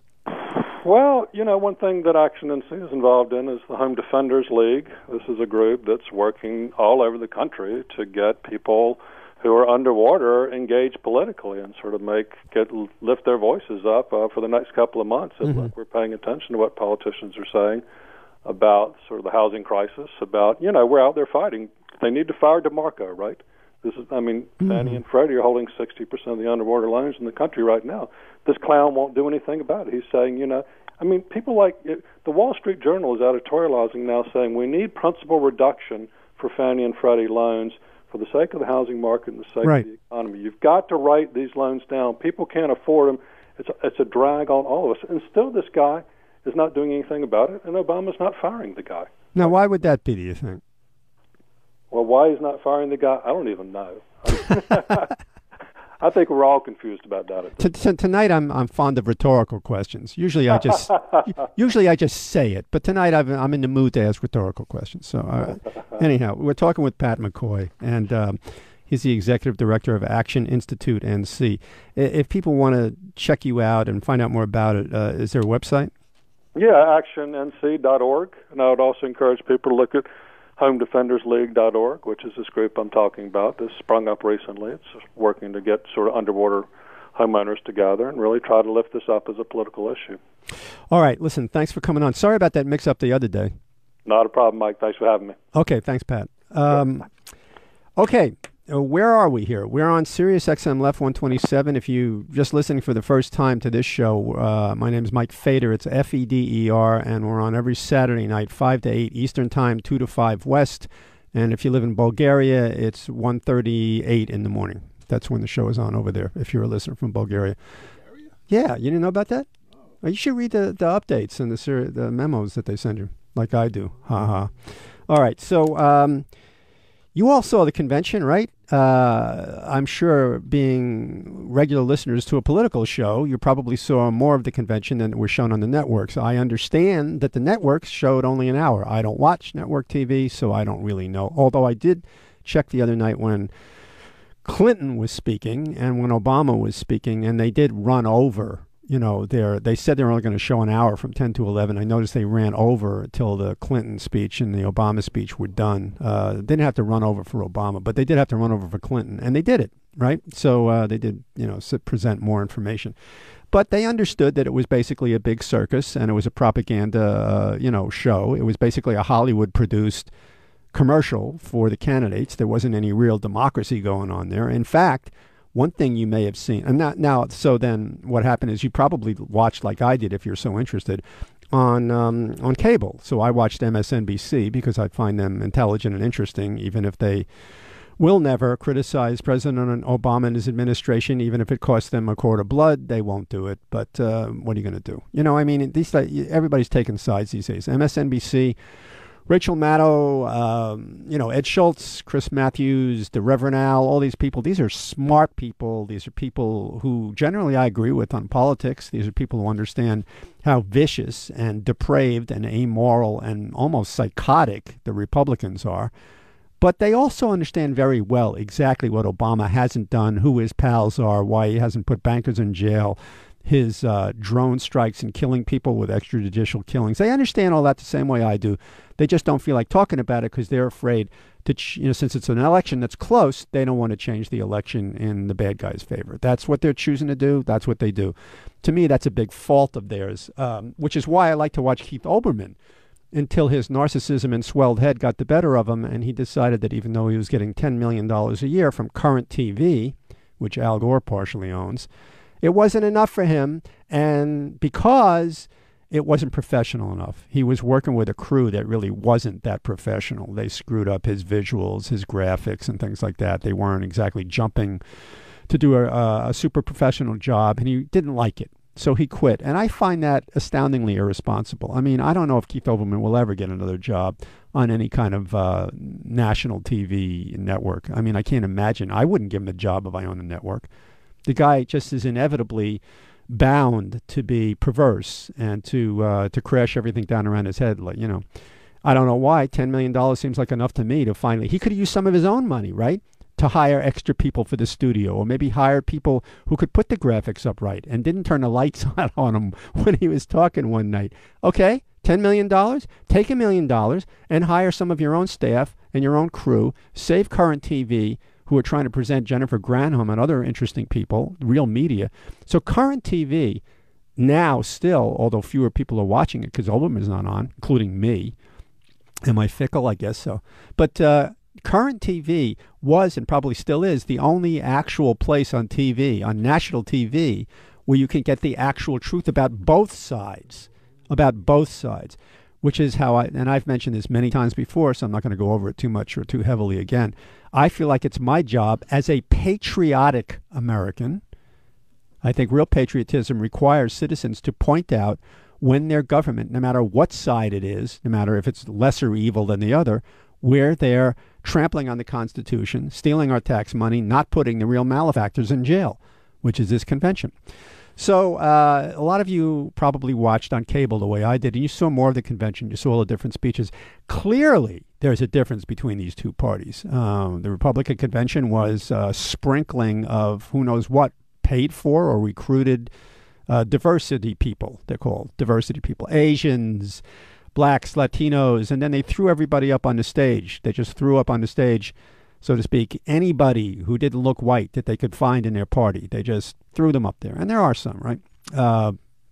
But if you looked at that whole convention, basically you're talking about white, Christian, middle class to upper middle class Americans. You didn't see the same thing at the Democratic convention. It's a different party. There are different people in it. They didn't have to worry about diversity there because it is a diverse party. Even though they, did the same thing, putting people up at the convention. So, and they put on a better show. Maybe it's because they have closer connections to Hollywood. Who knows? But the Democrats definitely put on a better show than the Republicans. And Clinton, what do you say about Clinton? Clinton is a law and a world unto himself. He may actually be the smartest man that was ever president of the United States. I mean, I've read, some books about presidential history. I've studied some of the speeches presidents have made, what they're requiring. Woodrow Wilson was smart. But this guy has a combination of charm, political ability, and actual staggering intelligence and ability to retain information and to memorize things and to really understand everything from economics to foreign policy to everything. He's got to be the smartest president we ever had. And, of course, he has more charm in his little finger than any other 100 politicians have in their entire bodies their whole lives. So there he was, and he had to be there. And God knows what intricate deal is being worked out. The story is that his wife, or he and his wife, want his wife to be president or run for president in 2016. So even though I very much doubt that Mrs. Clinton and Mr. Clinton have any liking whatsoever for Mr. Obama, all things considered, during the primary runoff and other things, they really don't like the man and he doesn't like them. But they made a deal. And it's important they had Clinton up there. If they didn't have Clinton making that speech and Clinton campaigning real hard for Obama, it would make a real difference. He would be definitely on the losing side right now in the polls. Clinton makes a tremendous difference. He may make all the difference. Since everything is personality these days, Clinton's line of bullshit, and he is the best there is at it, aside from whatever facts he's presenting, and he's really good at that. Even though he talks too long, he's always sort of interesting because he's so charming and so good at what he does, and he really knows his stuff. Clinton is essential for Obama to get elected. By the way, you all saw the convention now, so I'm expecting a lot of calls to come in. We're going to take a break around 7:30, but I expect a lot of calls after that to comment on the convention. So Clinton was there. They had Sandra Fluke up there, who made a tremendous speech. She's a very self-possessed, very intelligent, very dynamic young woman. They put on a case that was better. If you had if you're an intelligent, decent human being, if you mean well towards other people, if you want this country to flourish, I don't think there's much of a choice between these two parties. You have to vote for the Democrats. However, I've been through this a million times, and I'm not going to get into a debate about this. If you want to have a debate about this, which I'm glad to do and I have all the time, over on Occupied Territory, go to my Facebook page, the Facebook page for Occupied Territory, and we have a long-running debate about voting for a third party, which is what I'm going to do. So I watched the convention. They almost got me going, thinking, well, yeah, this guy's not as bad as I think he is, Obama. Maybe we should vote for him. And certainly you can't vote for the other people. I mean, who is going to vote for Romney and Ryan? Anybody who votes for Romney and Ryan essentially has a point of view that they don't care about the welfare, the health, the safety, and the sense of benevolence that should go to other human beings. It's every man for himself over there, and I mean that literally. I mean, when it comes to women, they threw as many women as they could get up there on the stage to make the Republicans look as if they had some respect for women, but they don't. They really don't. They might as well have been dressed in funny little hats and shoes with buckles and carrying blunderbusses. They're just Puritans straight out of Salem witch hunting from 1660 or whatever. These people are the worst when it comes to women. These are the people who pass, the Republicans, 99% of them, 100% of these laws that target women about birth control and contraception, in health care plans and health care benefits for women, Planned Parenthood, these intrusive abortion screenings that they want women to go through, trying to defund Planned Parenthood, and cutting out health benefits for women who would die, if they didn't get breast cancer screenings and things like that. Not to mention, women not being able to access, voting in some cases. I mean, they hate women. They're afraid of women. They want, and to the extent that they like women in the Republican Party, clearly they like them in the kitchen, in the bedroom, and otherwise they should shut their mouths and just stay where they belong. And then that's clear as a bell, right? But they threw all these women up there, so that they could claim that they do have a lot of women who and there are women mayors and women senators and women governors in the Republican Party. So, yeah, I suppose. But generally their attitude towards women is puritanical and basically witch hunting style. They are afraid of women. And this goes back to the people who ever wrote this story about the Garden of Eden. It was all women's fault, and the Republicans for that. So the Democrats are much better on that. So I could make the case for the Democrats, yet I'm still not voting for him for all the reasons I've mentioned before. I don't like the fact that he's never set his Justice Department to lock up one single banker. And recently as 2 weeks ago, the Justice Department decided that they're not going to bring any cases against any soldiers or CIA torturers in any of these secret prisons for the last 10 years. They're bringing no charges whatsoever, which is reprehensible beyond belief. It gives the green light signal that torturing can go on, that it was okay that it went on, that it's fine, it's USA all the way, and all those other people, we can torture them, we can do whatever we like to them because they're really not as good as we are. I mean, that's the signal that Obama had his Justice Department send. They are not going to prosecute any of these CIA torturers. So they're as bad as the Bush people that way. When it comes to expanding the military, theoretically in the budget, he ended the war in Iraq. Well, he didn't end it. He just kept the schedule there, right? But the war in Iraq is not over. And what drove me nuts is, among other things, the last night. They did very well Tuesday and Wednesday, and then they get to Thursday night.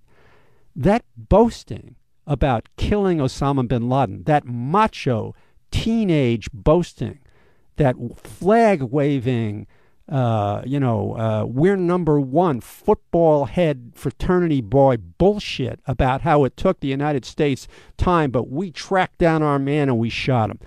Isn't that great? The resources of hundreds of millions of dollars, weapons, training, SEAL teams, radar, God knows what, intercepts, bribing spies and governments, and we managed to track down one loony, pathetic guy in a house, as bad as he was. A mass murderer, a zealot, a criminal on an international scale. But we tracked him down and we killed him. And not only did we kill him, we killed him again. And then we killed him again. We killed him all night long on Thursday night. I never saw anything so shameful in my fucking life. I never saw anything like it. Never saw anything like it.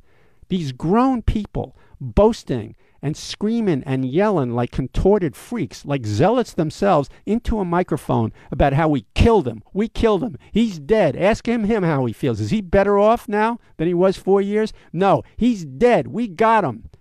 It made me sick to my stomach. Is that the kind of America I want? Is that helping and believing in other human beings?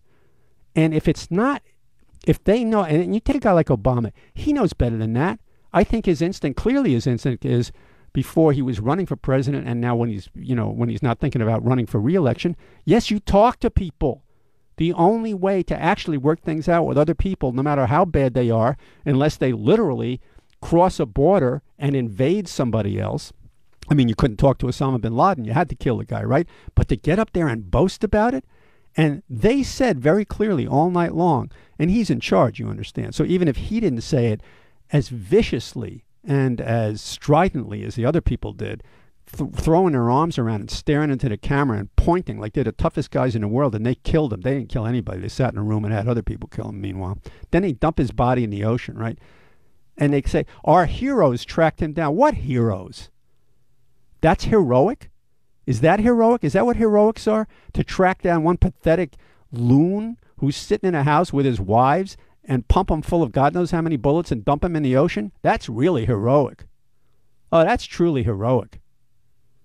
It makes me sick. And Jill Biden standing up there, this nitwit, she's claiming, and she's claiming, she says, and this is what our president did. He said he would end the war in Iraq, and she says, with this big, triumphant smile on her face, the war in Iraq is over. What world does she live in? The war in Iraq is far from over. Go ask the Iraqis about whether they feel the war in Iraq is over. Ask them how they feel about, the hundreds of thousands of dead and wounded and crippled people over there. People who have no place to live anymore because we invaded a country we knew had nothing to do with the 9/11 attacks. We are justifying the whole invasion that Bush did by saying things like that. Our heroes defending our freedoms all night long. The flag waving, our heroes defending our freedoms. There is nobody in Afghanistan and there was nobody in Iraq defending my freedoms.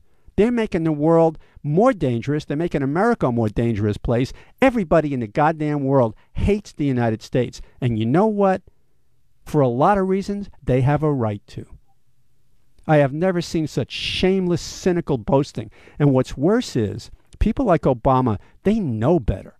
What he knows is that he has to get a certain number of voters who traditionally think that people like him, Eastern elites and the Democratic Party are not tough enough like the Republicans. The Republicans are supposed to be the macho men, right? The Democrats are all a bunch of wilting fairies. So he has people get up there all night long, Biden and everybody else, and he's in charge. This guy's a perfectionist. He's a control freak. He gets them up all night long telling you how dead Osama bin Laden is. We got him. We shot him. We killed him. And after a while, I'm thinking to myself, this is the country, this is the party that represents people? No, it's not the party that represents people. It's better than the Republican Party. I can't argue about that. But it was disgusting to see this kind of boasting. It was a kind of drunken, stupid, football head boasting where people are screaming, USA, USA. There was even one, I figure it was Biden or somebody else, maybe it was Joe Biden, was saying, I was so thrilled the night that Osama bin Laden, she said this, or somebody just like her, I was so thrilled the night that we finally tracked down and killed Osama bin Laden, and we heard people singing "God Bless America" outside of the White House. I don't know who said that. Maybe, for all I know, it was Michelle Obama. You know what that was? That was a bunch of drunken people, drunken college guys that had to be arrested by the cops because they were throwing things and kicking cars, and they were drunk out of their minds saying USA. But she heard it as a beautiful anthem to the triumph of America. I'm tired of hearing about our exceptionalism and of our heroics and defending our freedoms overseas. It makes me ill, and I will never vote for a man who acts this way, and a man who signs bills that allows the army to patrol the streets of my own country, cities in my own country, who when he decides somebody's a terrorist, he can kill him. No trial, no law, nothing. Nothing. And now he has signed the National Defense Authorization Act, which some judge had to void parts of because Chris Hedges brought a lawsuit saying, and he requested this bill, he signed it into law, saying that he has the power to designate anybody as a terrorist. Go look it up. Anybody he says is a terrorist can be locked up without a trial forever, like they do at Guantanamo or one of the prisons overseas. I cannot vote for the man. Okay, yes, his party and he are better than the other guys. In some cases, they're far better. There is no choice. And yet, I am not going to vote for him. I am not going to vote anymore for the lesser of two evils. I've been doing it for too long. I won't do it again. And I'm not going to get into a big debate about it. If you want to make comments on the convention, I'm going to allow you to do that after we take our break. We got some people on the line. We could use a couple more callers. I'll take a break. We'll come back, and we'll take calls straight through to the end. No more arguments about it. If you want to have this long argument, we can do this at the Occupied Territory Facebook page, but I'm not going to do it here because I've done it often enough. I'm tired of it. I've given you my reasons, and I've told you why. Jill Stein will be on here again in the next couple of weeks. She can explain herself. We'll go to a break. The number here is 866-997-4748. I didn't see anything at the Republican convention, and finally, I didn't really see anything at the Democratic convention, especially the last night, that in any way made me proud to be an American. Right now, at this moment, I'm more ashamed than I am proud to be an American. We'll take a break and come back. Okay, we're back. So, yeah, I saw it with my own eyes. I've watched it. You've watched it. The Lilly Ledbetter law, absolutely incredible, right?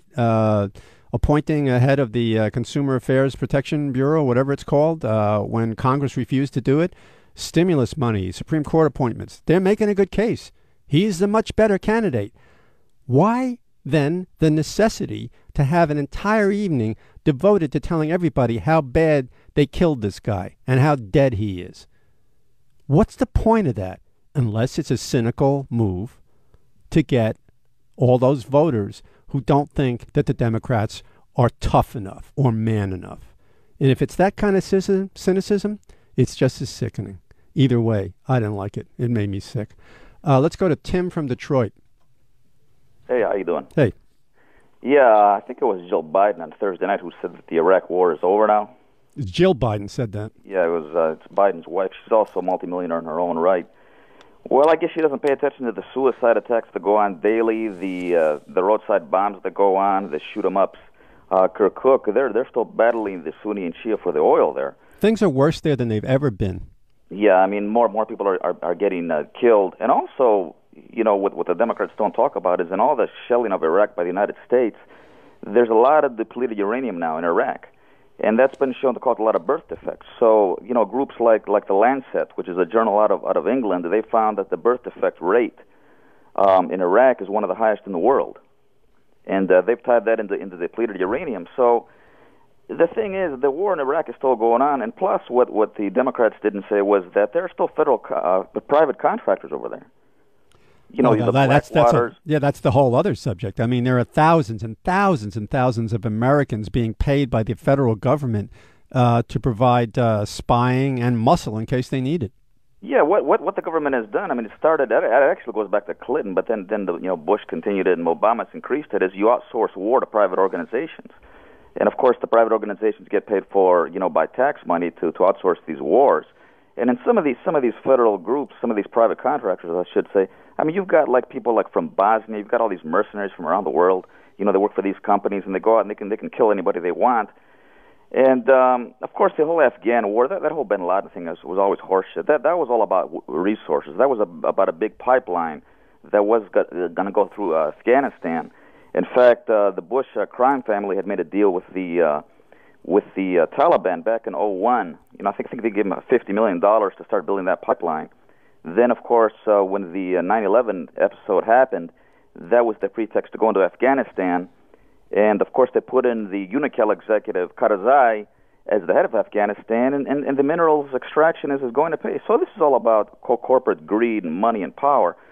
Now, insofar as the Democrats are better than the Republicans, okay, they're the new liberal part of the corporate world, and the Republicans are the fascist part of the corporate world. But at the end of the day, it's kind of like Goldman Sachs. The corporate is going to make money either way. If Obama wins, you're going to make money. If the Republicans win, they're going to make money. So it's all a big shell game for the people. I mean, people can go out and vote for Obama if they want. They can vote for Romney if they want. At the end of the day, we're still the losers. All right, listen, I couldn't agree with you more on that one. So we're going to move on, take some more calls. Let's go to Mo in Maryland. Hello, you got me? Yeah, you're on. Yeah, thanks. I couldn't agree with you more. I think that the way I saw the Republican Party specifically is I thought it was a high-class Klan rally, to be quite honest with you. Mm-hmm. Mm-hmm. And when you look at the Democratic Party, I think that there was a tinge of trying to. I think your assessment was correct, but I think they're also trying to make overtures to the African American community for people essentially like myself that feel much like you, and it's very disappointing, particularly as an African American, to see people that were part of the civil rights struggle. Some that worked closely with Martin Luther King. And Martin Luther King would be totally against Barack Obama. In fact, Barack Obama alluded to the fact that when he was campaigning, and someone asked who would Martin Luther King support, and Barack Obama, that's probably the most honest statement he made, and he said he probably wouldn't support anyone. So, or any of us. It's true. I hadn't thought about that, but if King was around these days, he would certainly not be supporting the way Obama acts. Not at all. And then you look at the God and the Democratic Party having to infuse God and Jerusalem into their platform. I mean, the call, your previous call, and you are absolutely right. And I just probably more than anything else, again, I feel troubled by these proclamations that the president is making, and I'm even more troubled, I think, if you could just have an open mind, which I know you do, in terms of how an African American feels about this. I have very limited discussions with family and friends, specifically because of the whole idea of having to support this guy, and that this guy is working by himself. And one thing that he has is a bully pulpit, which he does not use. And he's using it now because he wants to get reelected. Absolutely. But still, it's very tepid. But in any event, I know you have other calls. And thanks for taking my call. Yeah, no, I appreciate your calling. Yeah, I mean, really, there's not a whole lot to distinguish between the two corporate parties, but this one does do better for women. I mean, you can go down the line. They do better for women, do better for health insurance. They do better for the elderly, for the disabled. And, like I said, if you're an intelligent person, if you're a decent person, if you care about other people, this is obviously the party that you would choose. However, if you want to go beyond that and try to set up an America where there's a system where it doesn't have to be one or the other corporate military party for that matter, which is clearly what they are, yeah, one is better than the other. They're still both going in the wrong direction. They're headed straight towards fascism. And there's no doubt about it. And I'm not going to vote for the man for that reason. That's a personal thing. I don't expect millions of people to be swayed by what I'm saying, but you're all intelligent. You can make up your own minds. That's the way I see it. Let's go to DT in Maryland. Hey, hi. I agree with a lot of what you're saying, but there are other aspects that I don't agree with.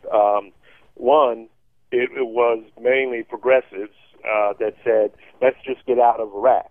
And now most of our soldiers are garrisoned, but don't do patrols and don't act out too much.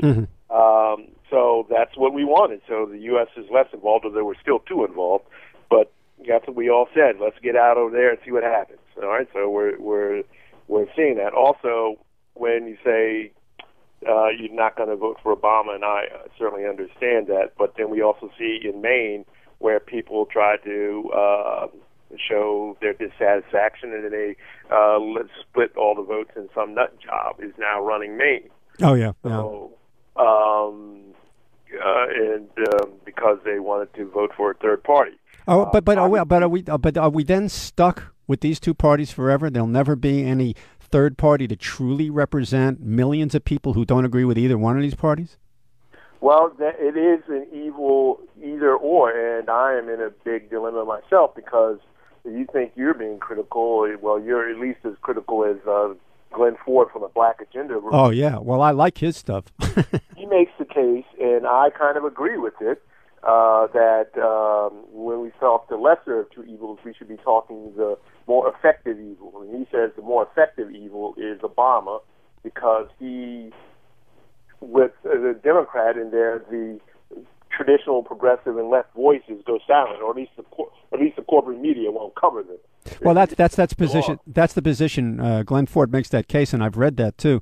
In case you're interested in this, Glenn Ford is he's the head of something called the Black Agenda Report, and you should really check this out online. Go to Black Agenda Report and see if you can sign up for getting emails or updates from them. This guy Glenn Ford is really terrific. Yeah, the more effective evil, and when we look at, and I understand what he's saying because he said, look, the progressive base is 1/3 to half African American, and they're being quiet because of Obama. But on the economic reality, I remember when Maxine Waters, who I've heard that they've tried to redraw her district to make it not so safe. I don't know if that's true or not. But that was based on the debate he had with Michael Eric Dyson. But when Maxine Waters went back there, the people were really upset about the unemployment. And they were saying, and she was like, well, we thought you all wanted us to keep quiet to the president. Do you want us to make some noise and address these issues? They're like, yeah. Now, if the black people are feeling that way, what do you think white people are feeling? If the black people who want to really back Obama are upset about the economy, that's why he's in trouble. And I don't understand, even from a practical political standpoint, why the man seemingly took his eye off that and didn't communicate. He has too many right leanings, like Glenn Ford said. He's got these gigantic austerity plans that he wants to show so Washington works. To him, it's more like an academic debate. It's like the right makes a lot of noise; it must be justified. I want to show I can do right-wing things. How the impacts of them be darned. I'm gonna move on. I've got a bunch of calls. I'm gonna move on and take one last call before the hour's up. Thank you. All right, thank you. Okay, let's go to Joe from San Diego. Yeah, hello. How are you? Okay. Have you seen this? I couldn't agree with you more. Have you seen this book that's supposed to come out, No Easy Day, by Mark Owen? No, I heard about it. It's the ex-SEAL who wrote a book about the mission to kill bin Laden. It's supposed to reveal things that are bad for Obama or something? Yeah, well, it's a lot of things that happened because he says that it wasn't really supposed to be an assassination at first. It was just supposed to be to take him or shoot him if he starts shooting back. If he started to shoot first, And it makes me wonder about Obama and some of the things that he does, that how fast they got rid of that body. He never even showed that there was a corpse or anything that they had. I mean, what was the big shuffle all about? I mean, I don't know what happened there, and nobody will ever really know because people either keep quiet about it or they're not allowed to talk about it. But the point is that if they could have arrested him, in my point of view, if they could have arrested him, they should have actually captured him from that house. I mean, if anybody could do it, these guys could do it. They're trained to do that, not just to kill people. But they could have kidnapped him from that place. I don't know. If he picked up a gun and pointed it, then they had to shoot him. And if somebody else pointed a gun, then they sprayed the place and he got killed. But I think they killed him on purpose. But if I was the president, and it was possible, you had to be on the scene, I would have had him arrested and brought him back here and put him on trial. Because if this is supposed to be a democracy or a nation of law-abiding people who have laws and have equal rights, then we should treat everybody like that. We don't go around murdering people with drones or dropping SEALs teams on people and executing people. That just makes us the Romans or the Nazis. That's the proof right there, and nobody can doubt that if you show that you have the guy, actually have the guy.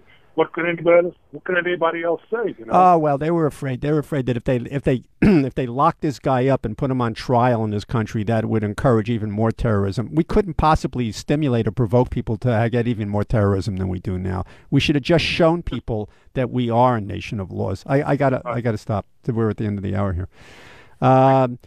Mitchell and Abdul, my two regular callers. I have to apologize to you. I can't get to you. There's not enough time for intelligent conversation or for a report from you that would make sense. We only got a couple of minutes. So that's it for tonight. Check out this Occupied Territory Facebook page I'm talking about. And when I say occupied territory, I mean that the corporations and their military buddies have essentially occupied America. The corporations have occupied the Supreme Court, they've occupied the White House, and they've occupied Congress, the same as a country will occupy a country that another country that it's invaded and taken over, like we are in Afghanistan. The corporations have occupied America. They are patrolling our streets. They're patrolling our five senses. They're patrolling everything, our banks, our corporations, our governments, and our president, the Supreme Court. And that's what this is, occupied territory. So check out the Facebook page, and we can engage in these debates with more lengthy conversations, even though they are in print. We'll be back next week and with other interesting guests. I have